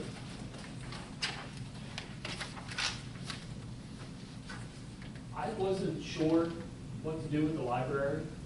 I was just gonna ask, So that's a I big, put the 10,000 in there. I wasn't sure what council wanted to do going forward as far as that scenario, but obviously discussion point. I asked the librarian directly, the money that comes in, is it staying here or going to York? She says it'll stay with the Friends of the Library. I said, is that in writing? She says, it's under negotiation. I'm not confident that the money that we give Yep. will stay in our library. Just leave it there. And how do we end up with 12,000 when we budgeted 10 for this year? Because, yeah, there was a vote to do $1,000. $1,000 a month Well, that's right. that we did. That's every- 12,000 versus 10, okay. Assuming that you approve October, November, October, December. November, December, Yeah. But we obviously budgeted what we anticipate for the end of the year. Now over to the MMO, the 487,197 from 21,000, anticipating it up to 55. Yeah, that's an increase in MMO that was approved by council in, at September's meeting. And what we did there, again, is that reallocation of, you'll see that that number is the same in general fund, sewer fund, water fund, and that's proper distribution of those actually works out. Doesn't it go like how many employees you have, percentages? Yeah, it goes, so the allocate, well, What made the jump? the jump was shown on that MMO calculation. So not only was it your normal increase, but then it's factored in the loss from 22 is amortized over the next 3 years. So that, there was a document that was in your packet in September that broke down how that's being basically absorbed.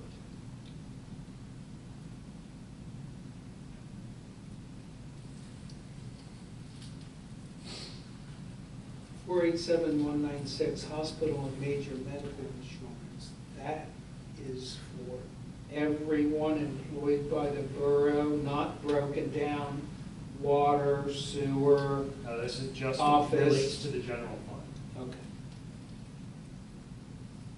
At the bottom, community center fund transfer 0, but a lot of money gets transferred out to the other fund, or is it paid? I think this is where we just get caught up all the time. Yeah. It's Yeah. being paid out of here instead of being transferred over there to track it better, from what I said. Correct. Yeah. Okay. Yeah. Yeah, I mean, it's being paid out of the general fund on that community line expenditure rather than being, like you said, rather than being transferred to the community center fund, shown as revenue and then booked as an expenditure. And when I do that summary sheet, I can show that as well, just to note it on there.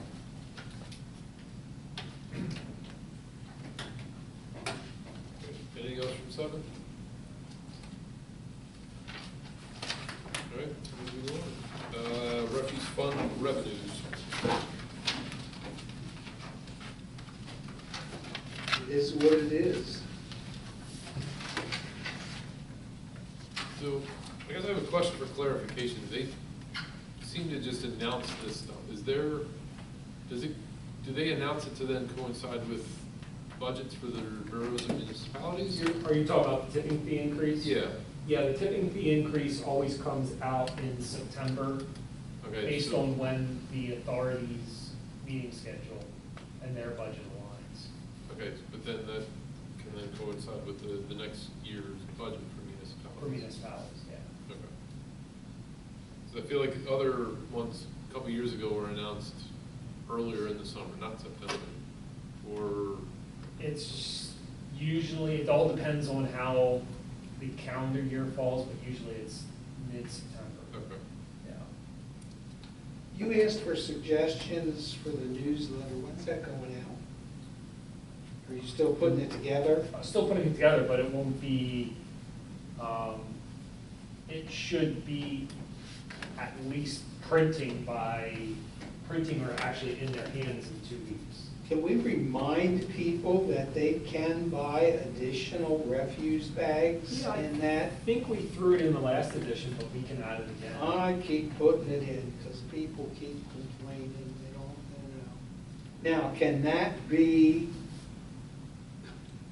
leaves, mulch, or, any, They pay for the bag, I don't know. whatever goes in it? I mean, how many gallons is that? 30? They're- Or we is did the- or is it a they're 30 contractor? They're a 30, it's weird, it's like a 35-gallon bag.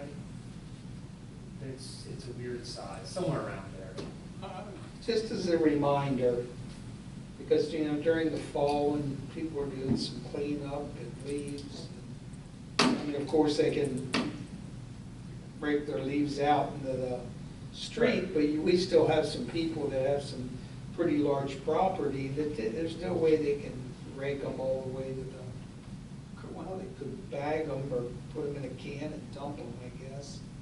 You got a couple acres, which we do have some people just up here on High Street that have, what, 2.5, 3 acres. So what, Do we have Yeah. anything else? Do we have anything else from page one? The fee increase built into the contract, is it $10 this year? It would be, 5? there wouldn't be any increase I in thought there was when we did it, 425. Or well, for 26. for 26, there's no increase proposed. For 27, there would almost have to be. Is 27 a new contract year? But I thought it was like 5, and then $10 when we did the contract. Yeah, I thought it was a fee increase every year. It was, well, the document that I pulled up had us basically $10 every other year. Everybody. Yeah. It was just averaged out differently. So this year, 26 will stay 100, other than there's gonna have to be an increase for the tipping. No, there's no, the refuse fund is able to absorb the fee for the tipping fee as well as the normal increase in the contract. And that was, again, just kind of staging those revenues to be spread out, The increase it a little bit the other year to compensate for this year and. to create a surplus to run a deficit in the future. Gotcha. It's basically to flatline the increase So we're over getting the one term. increase instead of two. Yeah. So 2027, we will be negotiating. starting the negotiation. Yes. Okay. Yes, which needs to start In early 26. because there's a chance that we might be able to regionalize that with, Shrewsbury Borough expressed interest. I think Glen Rock Shrewsbury Borough, I think, tried to match theirs to ours. Yes. So that we can go together, negotiate a contract. As far as the day for pickup, or what do you mean match? Basically, so we just get the whole contract? dollars, so we're getting more bang for our buck. No, I understand that, but you said they were trying to match ours. What do you mean? Well, with their contract termination, ending. with their Oh, the the date. the timing, the timing, Yeah. okay. Expiration date. No, Glen that's- Rock is as well, Stewartstown just kicked Penn Waste to the curb and went with Casella, and I'd like to look into that. yeah, so there are a lot of good potentials coming out of, there's, anthracite collection, goods. And there's a couple more that are starting to actively bid in York County. Most municipalities are now seeing 4 bids, where before we were getting 2. They kept 2 days a week service. Yeah. Unfortunately, they were there a couple of years ago to actually bid. Okay. Refuse fund expenditures.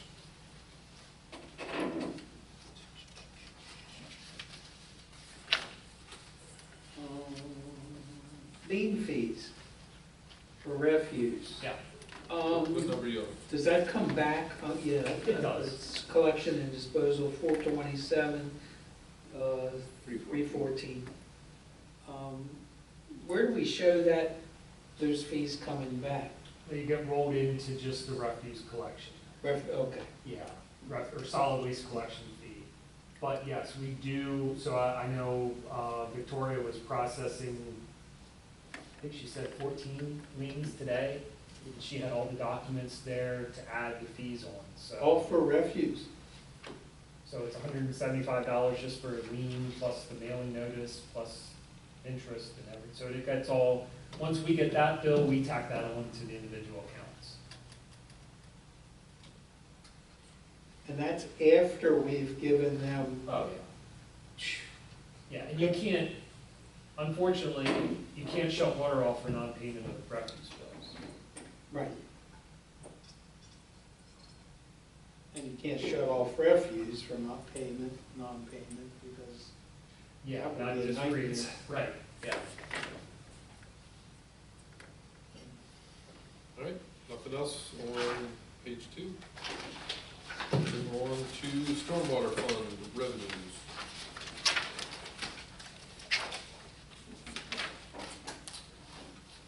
Active blue.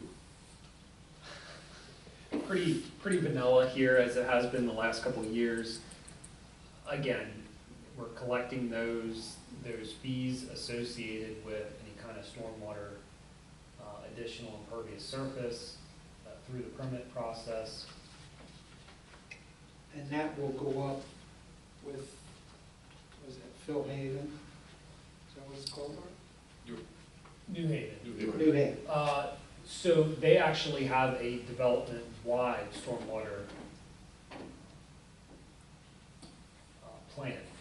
So they have to meet all stormwater within that development through the improvements that they're putting in, plus But they- each house will have seepage pits and, yeah. But they'll still need to get stormwater permits and the inspections and, Right, there just won't be the exemption fee or anything because they'll be making the improvement. But again, trying not to budget for those unknowns, especially on the revenue right, side. that'll just kind of be a surprise addition. Yep. If there's nothing else, we'll move on to stormwater fund expenditures. Back to the orange.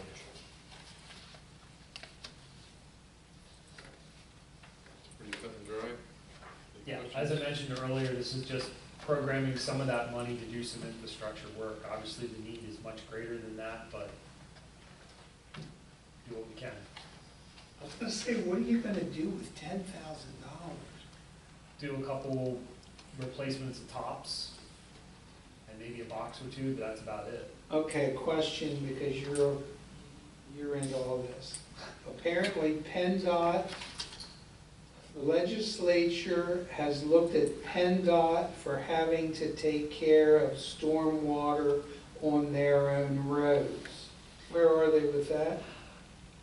So just so everybody's aware, if PennDOT has a road within a borough, the stormwater underneath that road is the borough's responsibility. But not in the township. If PennDOT has a road in the township,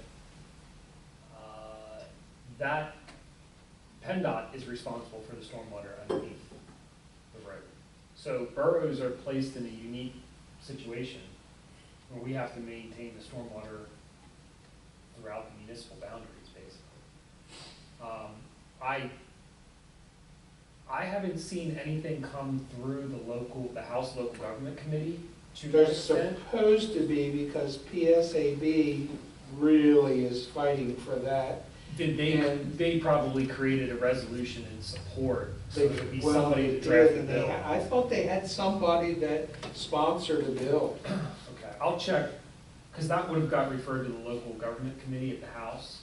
Yeah. I can check their docket to see. And I'm sure Kristen Phillips Hill would know, too. 'Cause I know it's been heavily discussed, and I don't know, yeah. our people on the Hill, and I don't know if people even know, but PSAB does hire lobbyists that are in Harrisburg to support boroughs.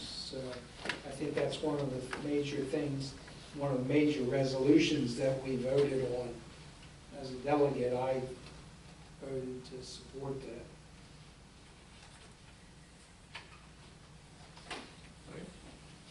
Water fund. What it is.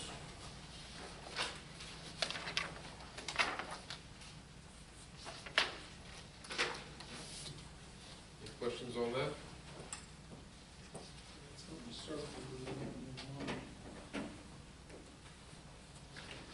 Was it Again, pension allocation, that is just for, that's one of the things that gets confusing, again, that just if for we can the, get, right, just for the employees' time that relates to the water system? I mean, 24, why'd that go up so much? From 24 to 25 to 26, we went from 27 to 31, and now next year you're anticipating 40? Is that big, what's the reason? Is there Again, another just person, or? No, again, it's just based on the allocation from the state and enrollment numbers. So we're just making sure that we're distributing those funds based on the employee's time within that responsibility. That's a big increase. What's that, 25%? But that's revenue. Yeah, really. That's- Oh, for, rev? I'm sorry. But Yeah. still, I understand what you're, Yeah. How's that compared to the expense? Is that on the next page? 448,160. So that's that amortization over 3 years. correct. Yeah. All right, so we're done with page one? We'll make sure we go on page by page. I'm sorry, Kim, you were good? Water tapping fees, we don't think there's gonna be any? Again, that's, Nice to have. yeah, I mean, that's only gonna be for new development, right? or unless somebody splits off a service, or we have some, like. Somebody has too a big- house, somebody yeah, has a big and house lot of and North Schaefer puts that- 2 Yeah, meters in. Okay, on to expenditures, page 2, for the water fund. 448,313 engineering. It's gonna go down by 20,000, what, 20,000 less? yeah, that was all work that we were, Budget 20,000 less, but still have it almost 25-ish thousand over what we spent this year. Yeah. engineering fees for water. Yeah, this year you're 448,313. anticipating it's 26,000, next year Right. you're saying it's gonna be 50. Yeah, and we had budgeted 70 Yeah. because we anticipated the well one project to actually be under construction at this point and have costs associated with that didn't happen, so we're kind of kicking that to next year, and rolling that in with that $400,000 that we were talking about a little bit ago. I think we had all hoped that we were much further along than we are now. And again, it gets confusing when you look at salaries for waters, laborer, salary, water laborer. That, again, I think, you know, if you can, I will, absolutely. All right, anything else for page 2? I think going forward, then we'll just keep that as almost a supplemental or appendix document in the budget. I think that would be good so we know what all that is. All right, page 3. 448720, that 400,000 budgeted, is that a grant No. or expense that a grant's gonna cover, or? No, that is utilization of the cash on hand that's currently in the US Treasury notes.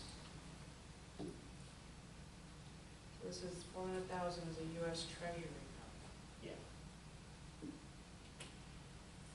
Is that for well number 1?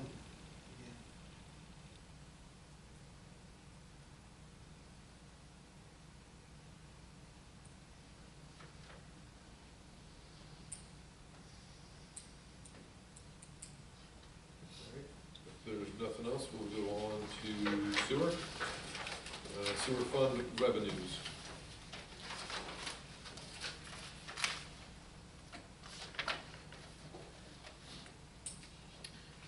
So for the 354,040, budgeted the million, estimated we'll spend the 500.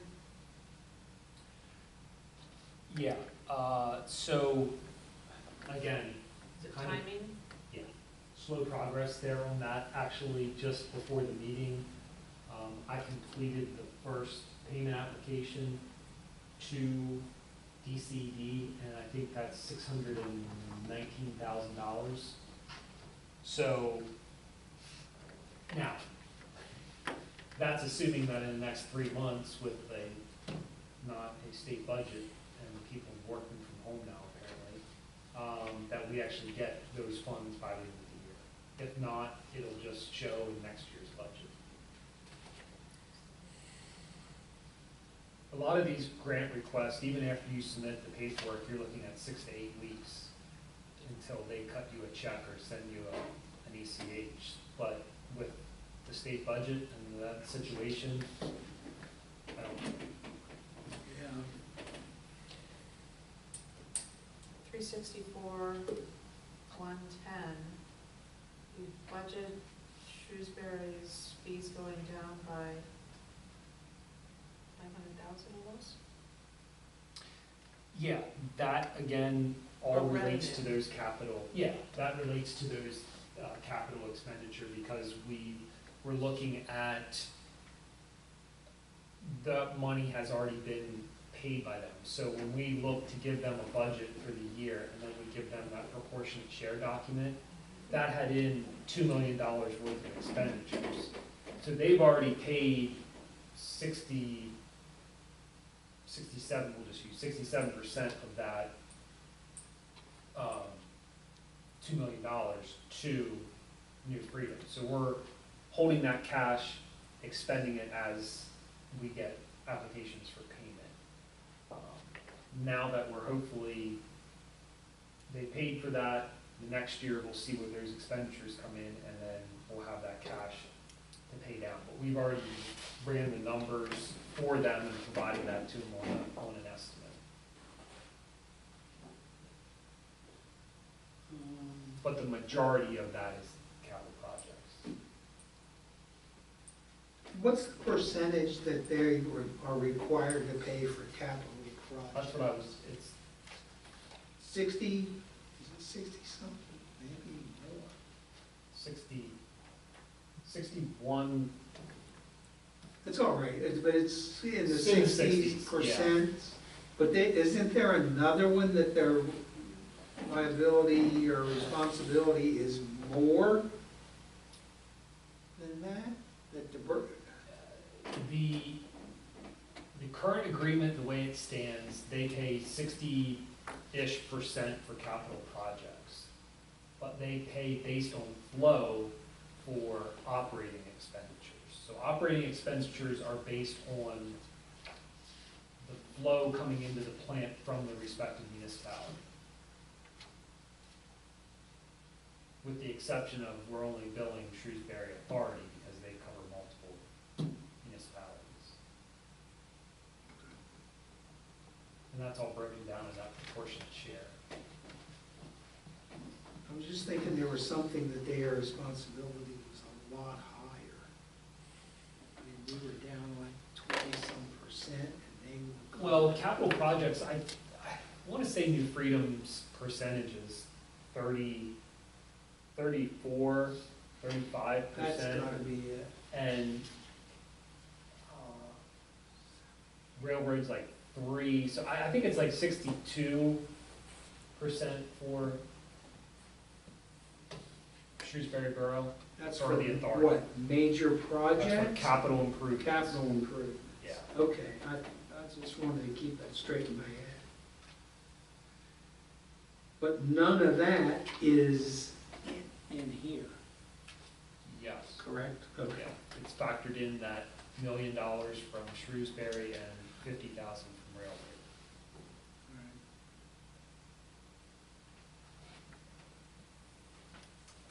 Anything else from page 1? All right, moving on, sewer fund expenditures. Fourth from the top, budgeted 15,000 for service contracts, and we're approaching 27,000. What contracts, what happened? I will pull the individual detail on that. I think there was some software renewals. Less than, Yeah. it was like a big jump even to budget 25 from 15 next year. I remember pulling the detail, they're all starting to run together a little bit, but I would definitely pull that and provide that.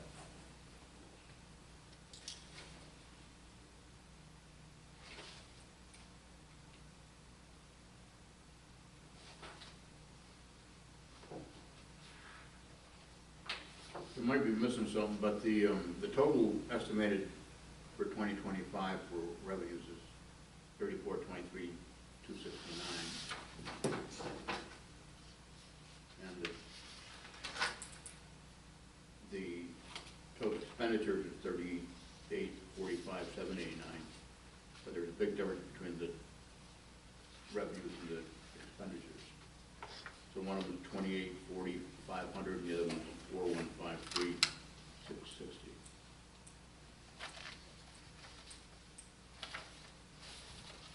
You're saying total revenues for 2026 compared to total expenditures for 2026? Yes. Yeah, and that's that not matching revenue with expenditures in a calendar year. So those revenues Oh, have you're been, moving it over from last year, this year to next year, then? yeah. Some of even 24 funds moving forward to 25 to 26. That's a big number. But you're looking at 2 million of that is, well, a little bit over 2 million is capital projects.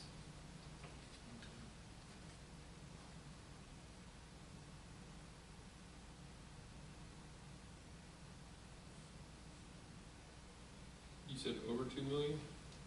Yeah, because it would be 2 million in capital projects plus engineering fees. All right, but it's budgeted as 2 million. Yeah.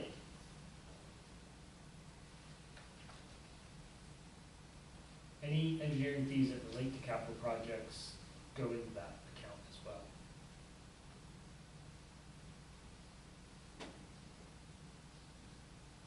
So that directly relates to the project. All right, anything else from page 2? Moving on to page 3. 429,370 repair sewer going up by like almost 40,000. Yeah, in the budget message, I think I broke out, give me 1 second to get back to there. That's for the Quail Ridge Pump Station, to integrate that into our SCADA system. I'm pretty sure that's where that money is being shown.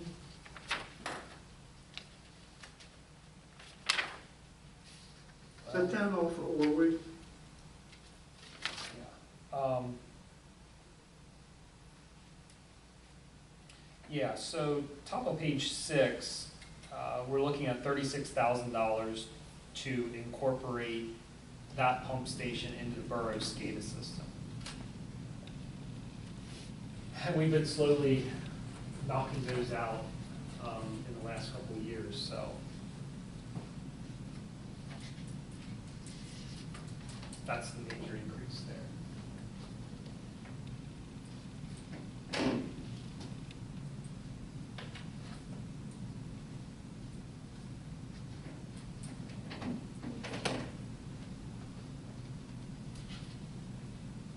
Okay, anything else from page 3? All right, on to recreation fund revenues. 357,010, looking at zero budgeted, we had 40,000 this year. So There's that was the end of that grant, correct? Yeah, yeah. nothing on the, Is it? Nothing that's actively applied for that's been approved. So opportunities are out there, but nothing we've been awarded at this point that would directly relate to the recreation. Do we get a copy of the rec board's budget for next year? It's in your supplemental budget. That has not been approved by them, but it's a draft. In your Okay. supplemental budget tab. I'm sorry, I That's didn't all right. get that, I didn't get that far. That's a lot of paper before you get there, so. Yeah, But that, again, that's a draft. That board hasn't approved that yet, so. Kind of, well, pretty similar to the police. You know, we have a budget, but it's not finalized. It could change.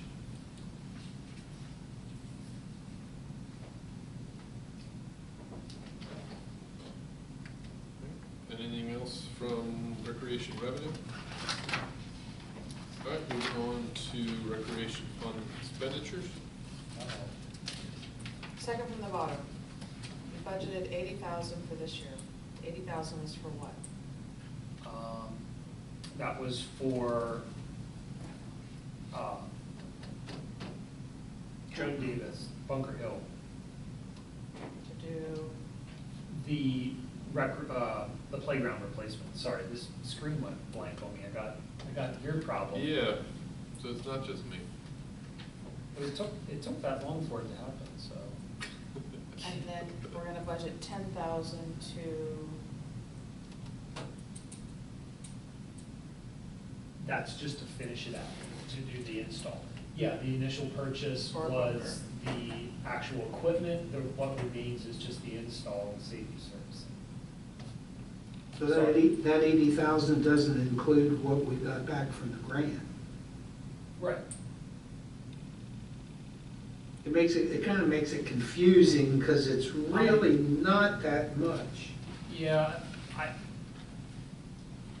you just try to show, I know. you try to show so you're actually delineating those funds on the revenue side and the expenditure side. Yeah. But it creates, if we do that combined thing, we'll be able, do you recall the grant approximately, for how much? that was for 40. Yeah. All right, now I'm having trouble.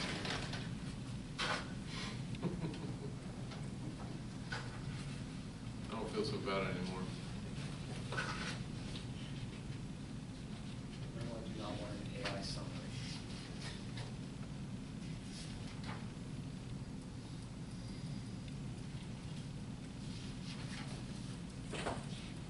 All right, well, I think we were done with recreation expenditures. Right, we'll move on to the capital reserve fund revenues.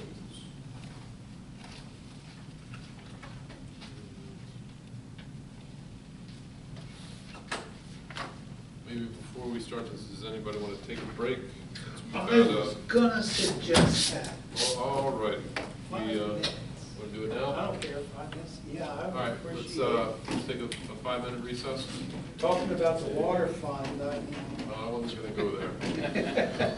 All right. sewer fund, yeah. Oh.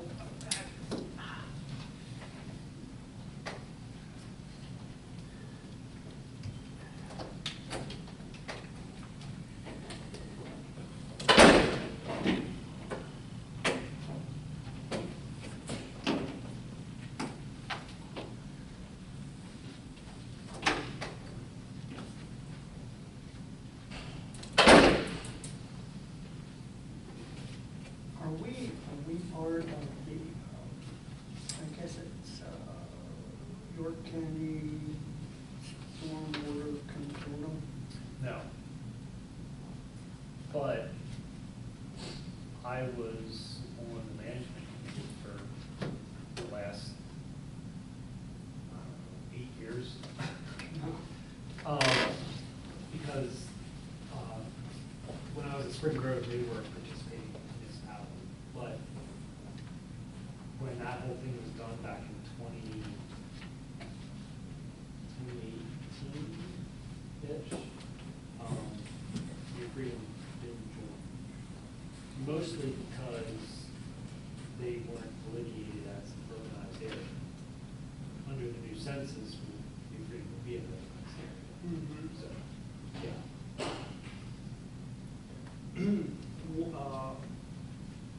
What, does that consist of us putting money into it and then, It can, yeah. So you can join as, a participating member, and then the way they did the formula, it was based on your pollutant reduction plan of how many pounds of sediment you had to reduce. So then it was calculated based on that. We assume that the consortium can continue under the new permit, but until all that comes out, and we figure out a funding formula, we won't know. But, my suggestion would be is if the consortium continues and we have an opportunity to join and we can meet our pollutant reduction plans by joining with them, that's a no-brainer. But I don't know what that funding formula is going to look like. We don't know exactly all the details on what the permit's not going to look like. So, oh yeah, because they want volume reduction and not just setting. right. Yeah. I mean, digging a big hole and letting it soak in somewhere before it gets. Yeah, and I mean, there's only certain methods to really do that. Or you're retaining somehow. You're slowing down that release. That's the only. Yeah. Okay. Yeah. Yeah, I was just wondering, I had heard about that. I went on that bus trip. Yeah, I was supposed to do that one, but plans changed. Okay. Yeah, that was, I was excited for that day. I guess you're with seniors? Yeah, I mean, Already graduated. you know, I didn't really know about that consortium, but it said that when, like, when. I'm sorry, yeah, I'm sorry. Township there, York Township, they had that project behind where Mailman, well, yeah, the theater is. Yeah, yeah, Yeah, yep. and they ended up like paying 66 cents. I mean, yeah, they did put money into it somewhere, Right. but, No, Yeah. she was But earning yeah. an associate's degree in business Now- right now. So she'll probably you graduate said, high school talking diploma. about the, stormwater or something with the land between what, Pleasant Avenue and Railroad, Yeah. and that's gonna be a what, We're if we play our cards right, Is it all- I guess it's all online, is it? we can have that ready to go for the next permit, so that we can meet the requirements. Just So have them I start. did that. That's why we're trying to do some of that homework right now, to have something that's shovel ready. So we get the next permit, we're good. And then we're at a shovel ready project, we can get. I was really not college minded. You know, you're not asking for design dollars, you're asking for construction. Yeah, actual money, Go into what? yeah. Equine or something like that. Yeah. So hopefully she can use it. The sad thing about all this stuff is all this stuff is done at scale with. I know. And that, I mean, you know, and I mean, okay, it costs us money here, but, I mean, Country or whatever how they about call it, rail? with, I steeple mean, you chase. know, railroads. And there's birds in New Freedom, I mean, in Pennsylvania that are just as smaller than railroads. You know, And, you know, they can't hardly do anything because they can't afford it. I don't, I don't understand why York County should have to pay a rate that's set by Philadelphia and Pittsburgh, Mhm. just because it's government dollars. That makes absolutely no sense. Yeah, I mean, why should that bulldozer operator make $30 an hour? yeah, You know, on Monday, Tuesday, he goes to a government job, and he's making $65 an hour. Why? exactly, yeah. But that, because it's taxpayers' dollars, right? What, that doesn't even make sense. Yeah, I mean, to me, it just seems like a waste of, I mean, you know, Yeah. I mean, if you can get a private company to do it for this, but then because it's on the government site, you know, I know, You gotta hit prevailing wage. Hey, Bernal, you ready? yeah, I know when Walton did that, Walton would have a job every now and then. Yeah. And those guys loved it. You know, yeah. Yeah, because it has to go direct. I mean, you have to have certified payrolls to show that it actually went to the employee. It's not just Yeah, company overhead. yeah, Right. yeah, they made a windfall profit. Yeah. I will call the meeting back to order. And before we get into capital reserve fund, do we want to call this at a certain time? Do we want to try and go through? We're maybe halfway through, maybe slightly more. Do we want to put a time on this? Do we want to wait a little bit and see how far we've gotten? See how it goes. More than halfway through. Just have to supplemental then. Yeah, Somebody could call a motion to just call it quits at 9:30 or finished. We'll see if we can power through here. All right, capital reserves fund revenues. Any questions? All right, capital reserve fund expenditure.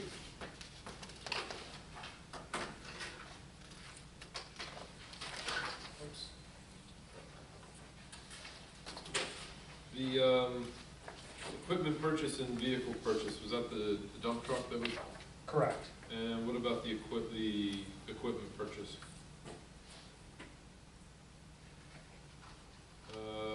448, 740.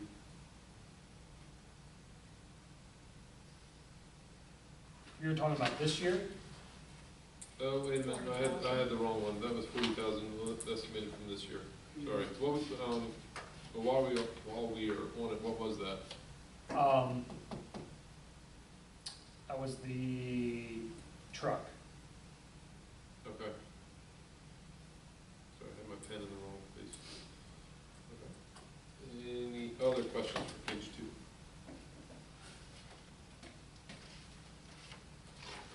2? All right, moving on, highway aid fund revenue. So normally by this point, we would have a preliminary estimate from PennDOT based on your liquid fuel allocation for next year. We don't have it yet, and the liquid fuel rep said they're not really sure. So again, I assume this comes down to the state budget impasse.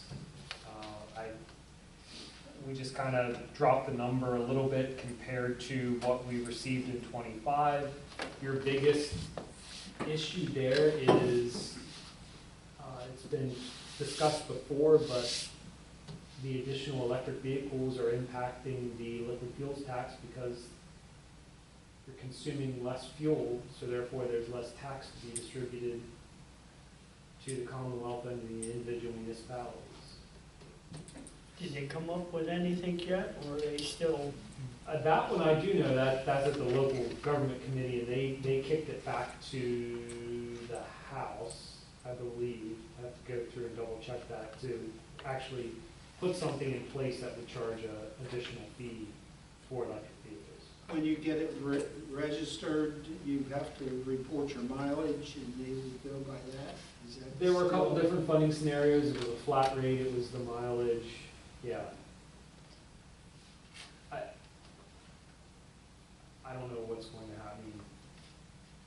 Well, they're still using the roads and basically not paying Correct. to use it. Okay. Anything else for page 1? All right, highway aid fund expenditures, page 2. Some paving projects for 250,000. Yeah, that is the project I mentioned earlier, the Pleasant Avenue Bridge slash culvert replacement. So we'd be utilizing all of 2026 allocation plus a little bit of fund balance. Any of that a grant? Not at this point.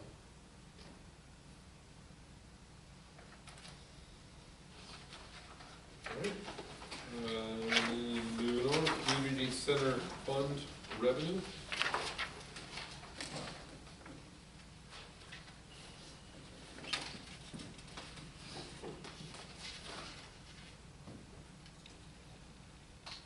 The Lions Room, was that additional rentals, or was that the donation from the Lions Club?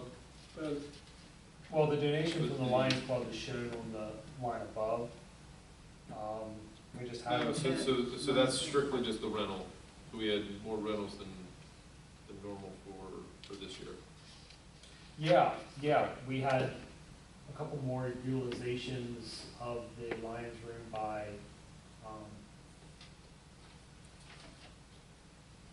an organization multiple times rather than just individual.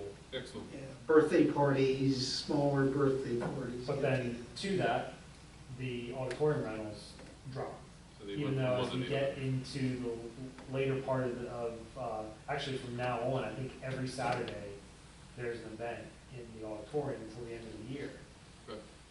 But, and we talked about this in the office the other day, I really can't pinpoint a time when it wasn't utilized. There's some weekends here or there where there was nothing, but just not figuring out why there was such a decline from 24 to 25 in auditorium rentals when things seem to be the same. So The VFW refurbishing their rental room. could be. Again, when you look at the scheduling, it seems like it's just as busy, but Just a couple here, maybe just add it up. yeah. And it's not cheap to rent that for a week, especially on the weekend, when that's when people normally rent. I don't know if they're going elsewhere or. Yeah, but again, I mean, there's, every Saturday from here on out is booked. But are they rentals or are they other organizations that are getting them at no charge or discount?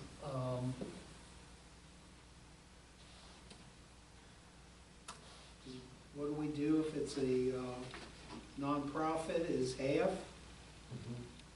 If they're a 501c3. Well, yeah, only if they're 501.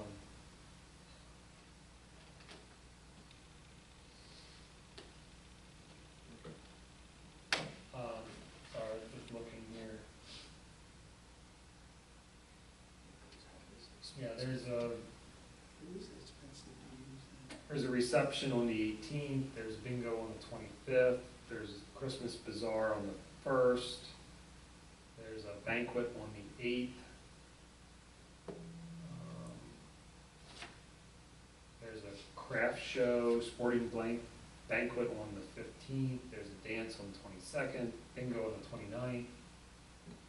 Parade reception on the 6th. They're mixed. I mean, there's definitely some community events in there, but there's some also full rentals as well.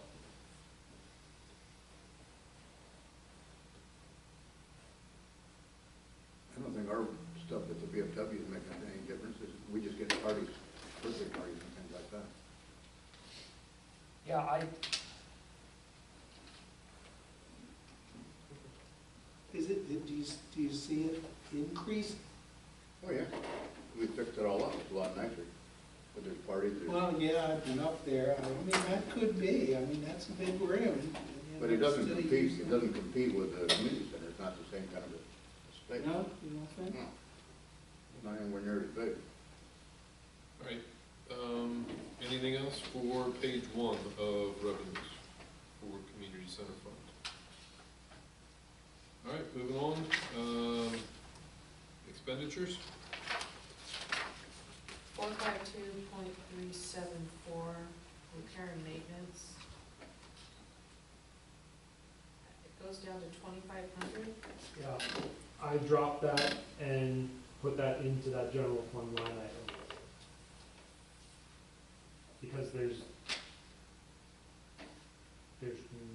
no money left in the community center fund. And as you saw from that budget summary at the beginning, the only way to make that work is to pull the repair and maintenance of the building, pull some of those funds out, as well as the HVAC service, pull some of those out.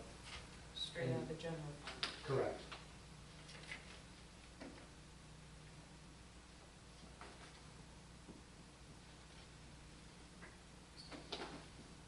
And that would roll into that $20,000 line item for community center expenditure.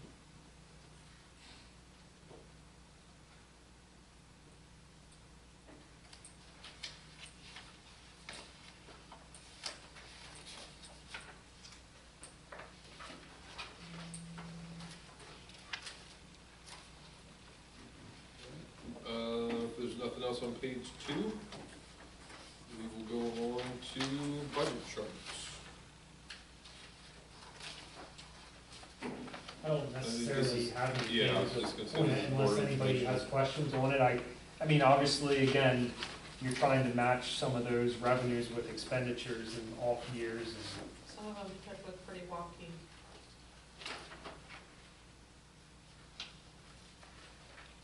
Like, yeah, which one in particular, maybe I can add some, well, so let's go. Chart 1 looks pretty even. Looks like we're gonna be good. Then you look at the next page, and you look at the next page, and you look at the next page. So, chart 2, that has to do with the increased tipping fee, is that where that, yeah, so if you see there in 22, 23, 24, we're kind of running a little bit of a surplus there to make up for those increases down the road. So that's why in 25, 26, we're bringing back the revenue a little bit and absorbing that increased expenditure. I guess if you put a trend line in there, that would better show what you're looking at, matching revenues and expenditures in calendar years.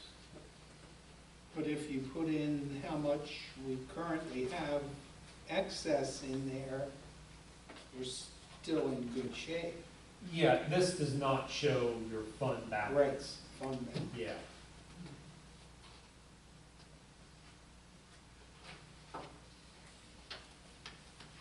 That was more of a question than a statement on my part.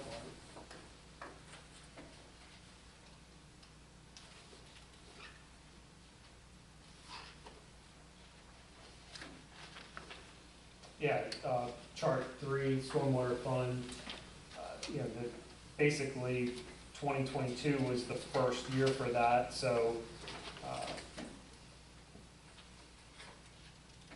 taking off from that point and then looking at the minimal revenues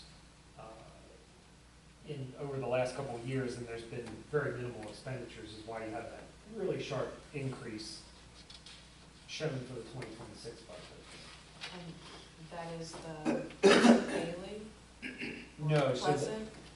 the stormwater fund just relates to if someone's making an improvement on the property, they can pay that exemption fee, or they can make the improvement, but there's inspection costs and recording fees and review fees that are associated with that permit. But that expenditure goes straight up. Yeah, that's that $10,000 just for a little bit That you of put in. conveyance system maintenance, yeah. So like, what we met a couple months ago at the resident's house, like that would then come under the expenditures from this, if or when that's done. That's the ultimate goal of that fund. Getting to that point. Yep. Yeah, okay. And to process any grant opportunities as well, and the expenses related to it. To break that out so it's clearly defined. Mhm. Right now, Bailey Avenue is all in general fund, because it was pretty much started before we had a stormwater fund up and going. But So, that again that's 100% paid. Great. Yes.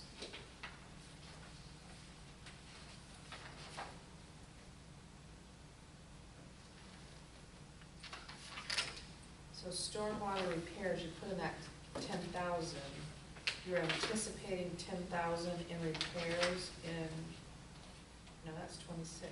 Yeah, in 26, correct. Okay. And that wouldn't be, again, as we mentioned, that's not a lot of money, you know, that's replacing an inlet top, maybe replacing one inlet. It's not a lot there, but again, if we can budget some of that and do some other larger projects, we can start chipping away at it. Good start. Now, with that stormwater fund, talking about that,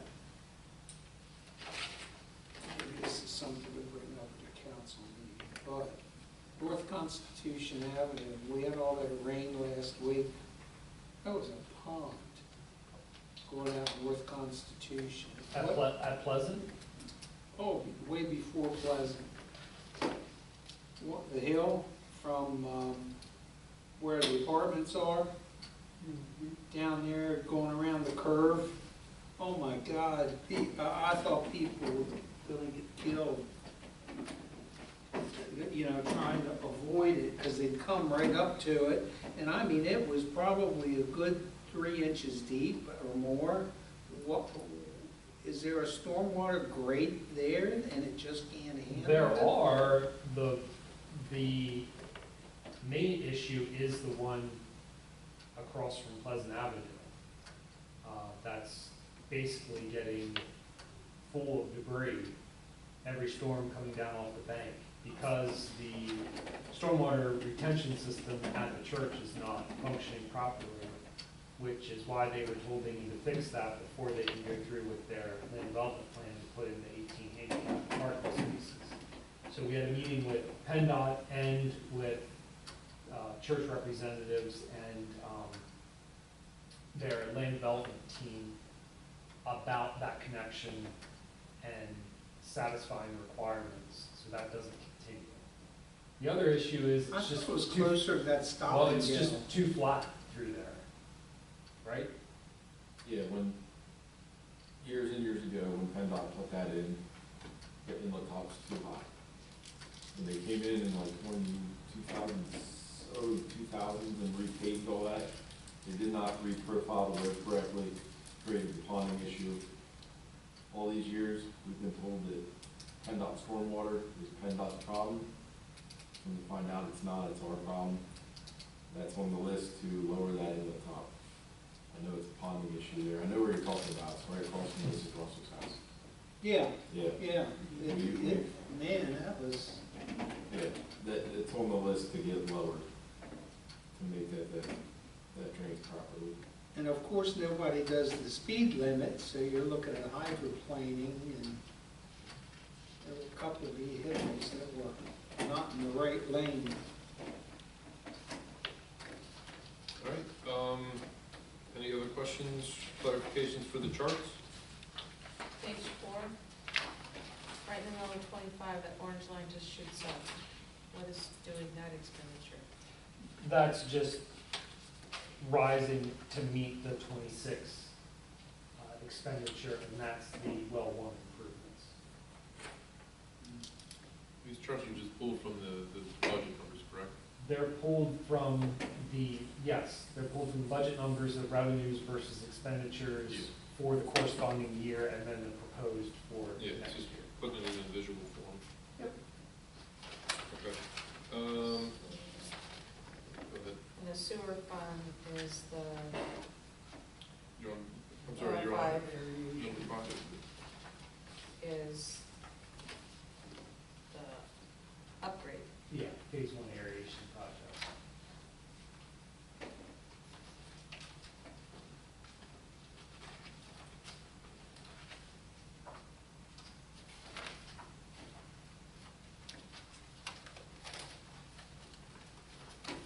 But again, that doesn't take into consideration our payback from other municipalities. Okay, so it really won't be that much.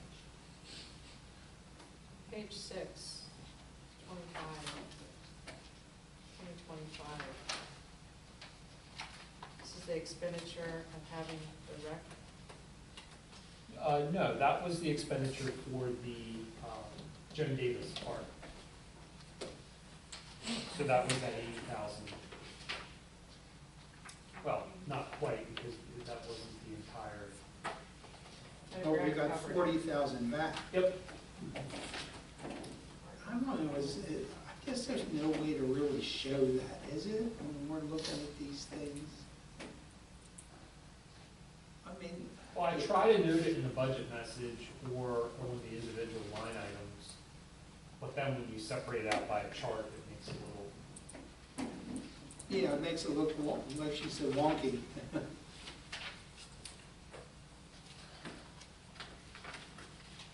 And the 26 is like that because you're finishing the project.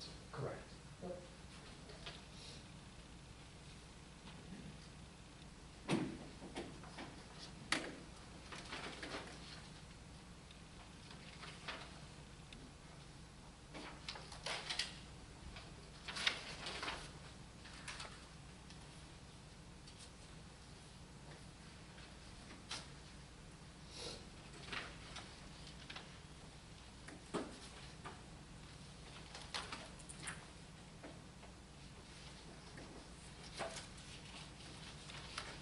And the highway, chart 8, the highway aid is up so high in 26.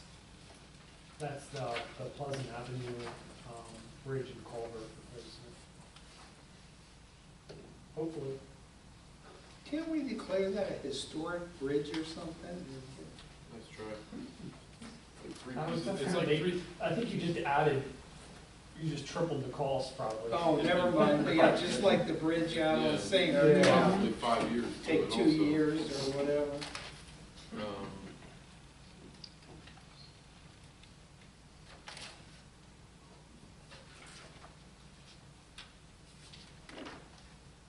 Trying to see how many different charts you could do. And number 10, Probably once you get bored. Yeah, it could be poured already. it's a $2 million deficit, all funds.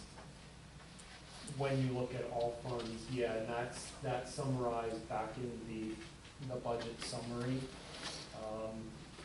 That we were going to spend a little bit of time on, so yeah, basically your deficit in cash is 1.983. What is it, 1 point? You're spending down 1.983 million of cash. But again, it's so difficult to look at that because a lot of that revenue has been already received or, Grant. you know, will be reimbursed. It's just, it's tough. But when you look at it like this, it makes it look like there's. Like we're going in the hole. Yeah. Yeah, I agree that it is visually deceptive. Because when you look at the pages, we reviewed at the beginning, it's even. Yeah. Yeah, that's where it's coming from. All right, And I'm completely open, I mean, just like putting together this summary document. If there's something else you'd like to see as an appendix or supplemental information, I most likely create it and get something, if it helps. I have a couple of thoughts that I'll think about, maybe talk to you offline Sure. about a way to make some of these charts, especially when there are big discrepancies with grant funding or whatever, or, you know, things that have been paid and of course not, but, Absolutely. okay. Any other questions about the charts?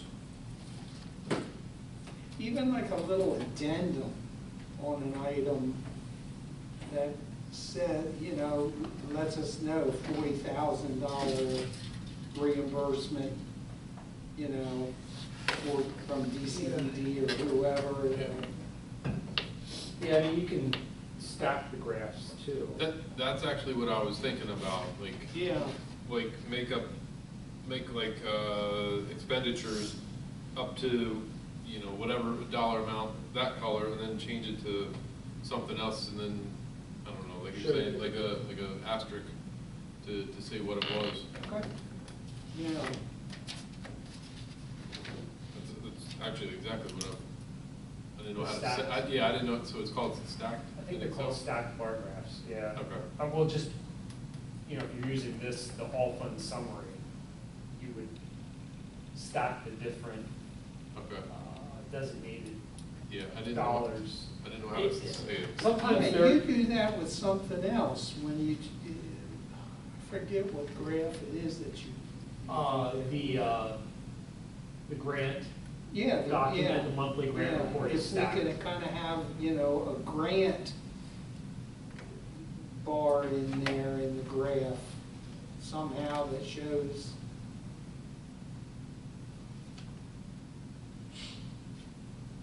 I mean, I know in the long run that's accurate, but it doesn't reflect, well, it's really not accurate because it's not reflecting those. I mean, it is, because it was explained in the other portion of the budget.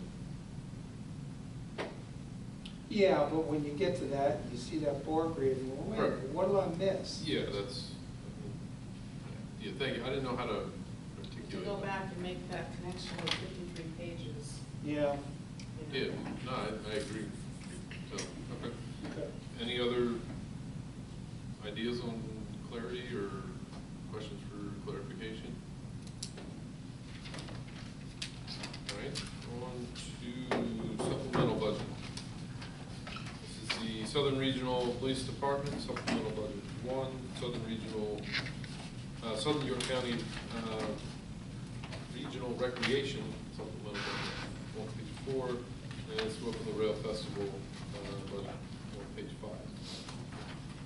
So on to the first one, Southern Regional Police Department. That will cut off on the fine print at the top. It is what it is. So I can speak on that. It's a work in progress, worst case scenario.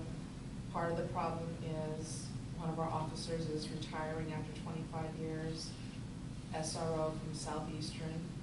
We need to get another officer in to replace him before he leaves, so he can show him kind of what goes on at the school before the school year ends. He needs to get the training, he needs to learn our department, he needs to learn how our area, how things run before you can throw him in to be an SRO. It isn't a current officer that's transitioning, No. it's a new hire. So, it's a new hire. Family plan insurance compared to single is double, so not knowing if the officer will be family or single put that officer in as family. Hopefully, we'll take the insurance coming in a single, that would be a savings there.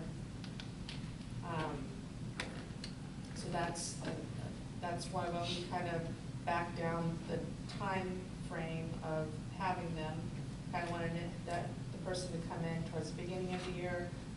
Finance committee kind of backed that up or extended that out a couple more months to still allow, hopefully not as much time, but still hopefully get the training in, be able to go to the school for at least 30 days or more with the SRO to be able to get acclimated to take over. Another large driving factor is the actuary told for the health insurance anticipate a 24.9% increase. Drug costs and stop losses are driving that. Well, so there were, That's what Gail reported. yeah, they're with Benetcon, and they just released last week that there would be no increase greater than 20%. I mean, it's, at that point, it's not much. But the police A department 20% says- increase? Yeah, but Benetcon always holds that, their board has always held that no matter what, even if there's a catastrophic issue, they won't ever increase a member's health insurance by more than 20%. So last year, the average increase was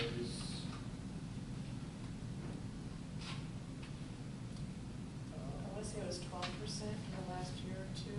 yeah, the last, There. Talking overall? or you're talking overall insurance? renewal Insurance. average was 13.4% across the 63 groups, which amount to 2,225 So members. they just doubled that. And Yeah. across the board, we're hearing a lot of that. Gail was saying insurance companies are seeing huge increases. She should get information sometime in October to get a better number, but she did put in what the actuary said, worst case scenario. Hopefully that won't be as much, that will be less. So hopefully by November, you know, the percentage overall will come down, because that can be straightened out. Let's see, so it was the healthcare, it was the overlapping of having the two officers. The officer that's retiring was a single insurance, is having to switch to family because his wife retired, and so now they have no insurance, so that doubled there. So there's just a lot of kind of working parts there. I will absolutely say the department has no fluff, no frills. An example was the funerals that had to take place here recently. Our officers went with mismatched uniform because they don't have dress uniforms. You know, a lot of the police departments, they have their funeral uniforms, they have, you know, like what they call them, Class A's, what they call them, but they have those, and you know, there's several, you know, $1,000 to outfit, you know, even a small department, you know, that they don't do that. I talked about tasers. I talked about tasers in our meeting. Our department has outdated tasers, discontinued tasers. Some of their tasers, the display doesn't even light up to tell them the information. And in the last 5 years, the state has changed the regulations on when they can pull a taser. They have to go hand-to-hand combat before they can even pull that taser. So now you have our officer in a situation where, you know, is he gonna pull that Hand to taser? hand, Is somebody that- else can grab the taser and tase the officer. Well, you know, is that Makes no taser sense. gonna work? So there's some things, you know, I'm just trying to say, there's not fluff. I've been in the finance meetings. I'm on the police commission, I see the finances, I see the spending. There's not a lot of meat to shin there, and then, like I say, it comes, a lot from the insurance and that huge increase and that overlapping of the two officers. So that's what the majority is.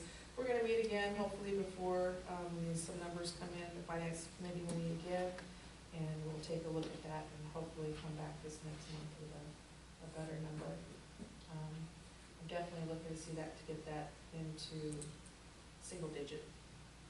Is that a union decision that they get family coverage for health? It's in the CBA that they can collect, to either go family or single. There's an incentive to go single. But they don't pay any, there's no contribution from the officers to cover their families. I'll have to see that.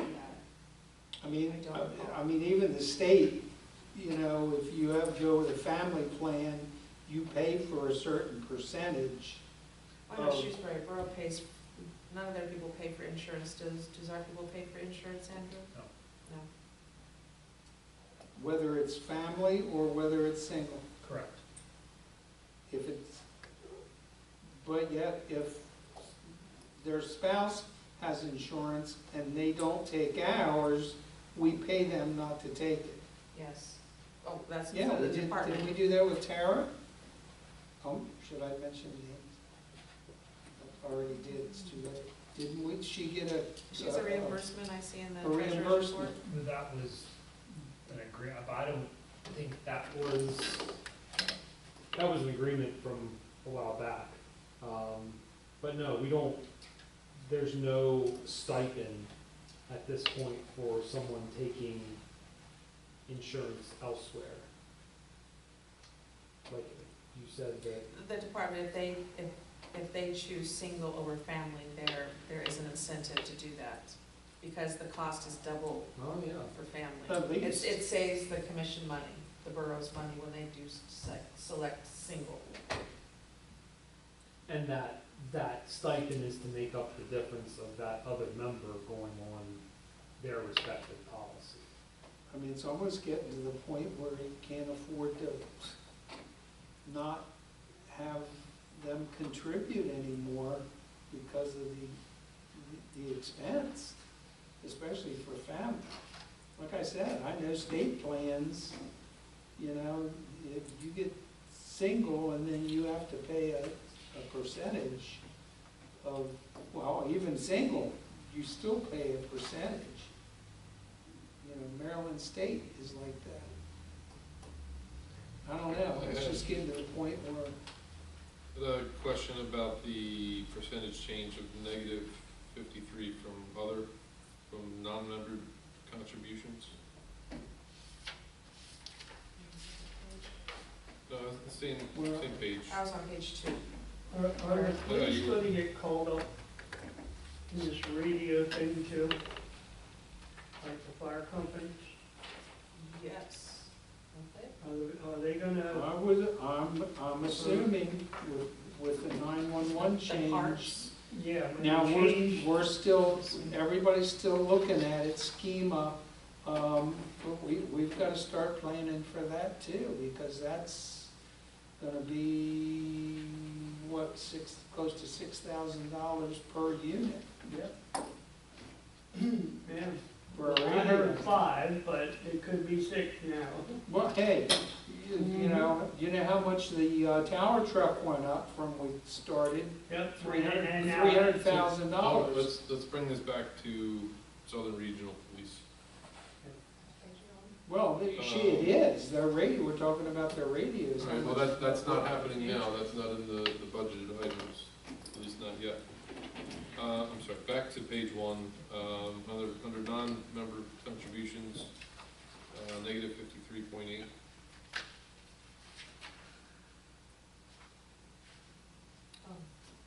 Other.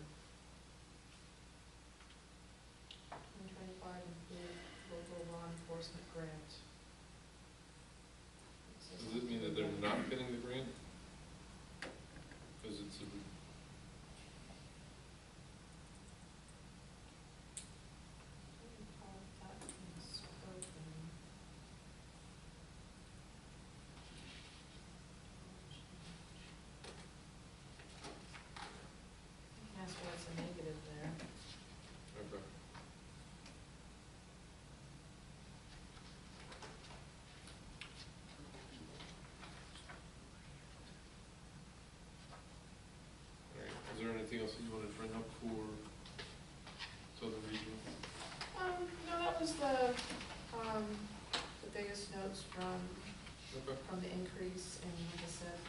Glen Rock didn't give any problem with, Actually, I did want to ask about that. They are capped at 5% annually, correct? Yes, That's why they're at even 5%? yes. That's, well, definitely. So, yeah, so we'll meet again and hopefully get better numbers from the insurances. That will really tell a lot there. where is Glen Rock with their PDUs? Are they gonna go over? Well, they went over at the end of the year because they had some incidences come up in December of '24. Did they pay for it? Absolutely. Okay. There's their bill. They're a little bit over at the moment due to incidences. Some renters, they've got out of the municipality. Yeah, so the. I guess my department question said is, they're they'll not pay for giving any us any overage. hassle over They're paying not. for the extra. Okay. So they still get that, just for clarification, they still get the increase of the 5%, and they pay the difference of whatever the hours are over that. So there's no, And each year, their hours, their PPUs, their time will go down. Correct. and that was contractually with the hours, correct? That the hours go down? Okay. Well, if they pay enough of that stuff, I mean, realize it's cheaper to do it, the work on it, but. Yeah, that's up to them to figure out. We're not. The choice is theirs. All right, that was all right, that was the end of that one. Southern York County Regional Recreation Commission. It was just I think the fourth page. There we And I go. believe that negative goes because the grant was there, that's not there going forward, but I'll clarify that. Okay.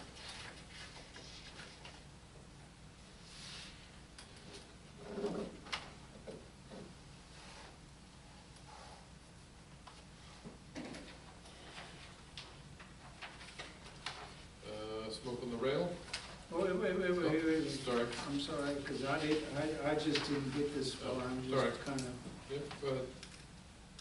So has another rec director been hired? We've gone through several rounds. Some people who were interested are no longer interested because of either the pay, not being able to have the option of working from home, which I don't know how that would, why you would think you could do that, but that was some of that. Some of them have backed out because of accepting other positions. So Andrew is going to be scheduling another meeting with Shrewsbury.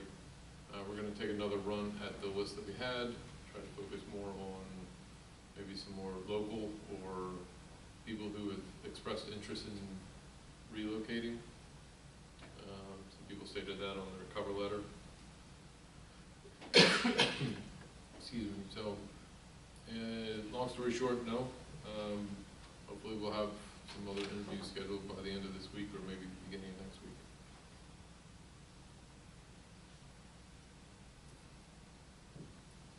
revenue,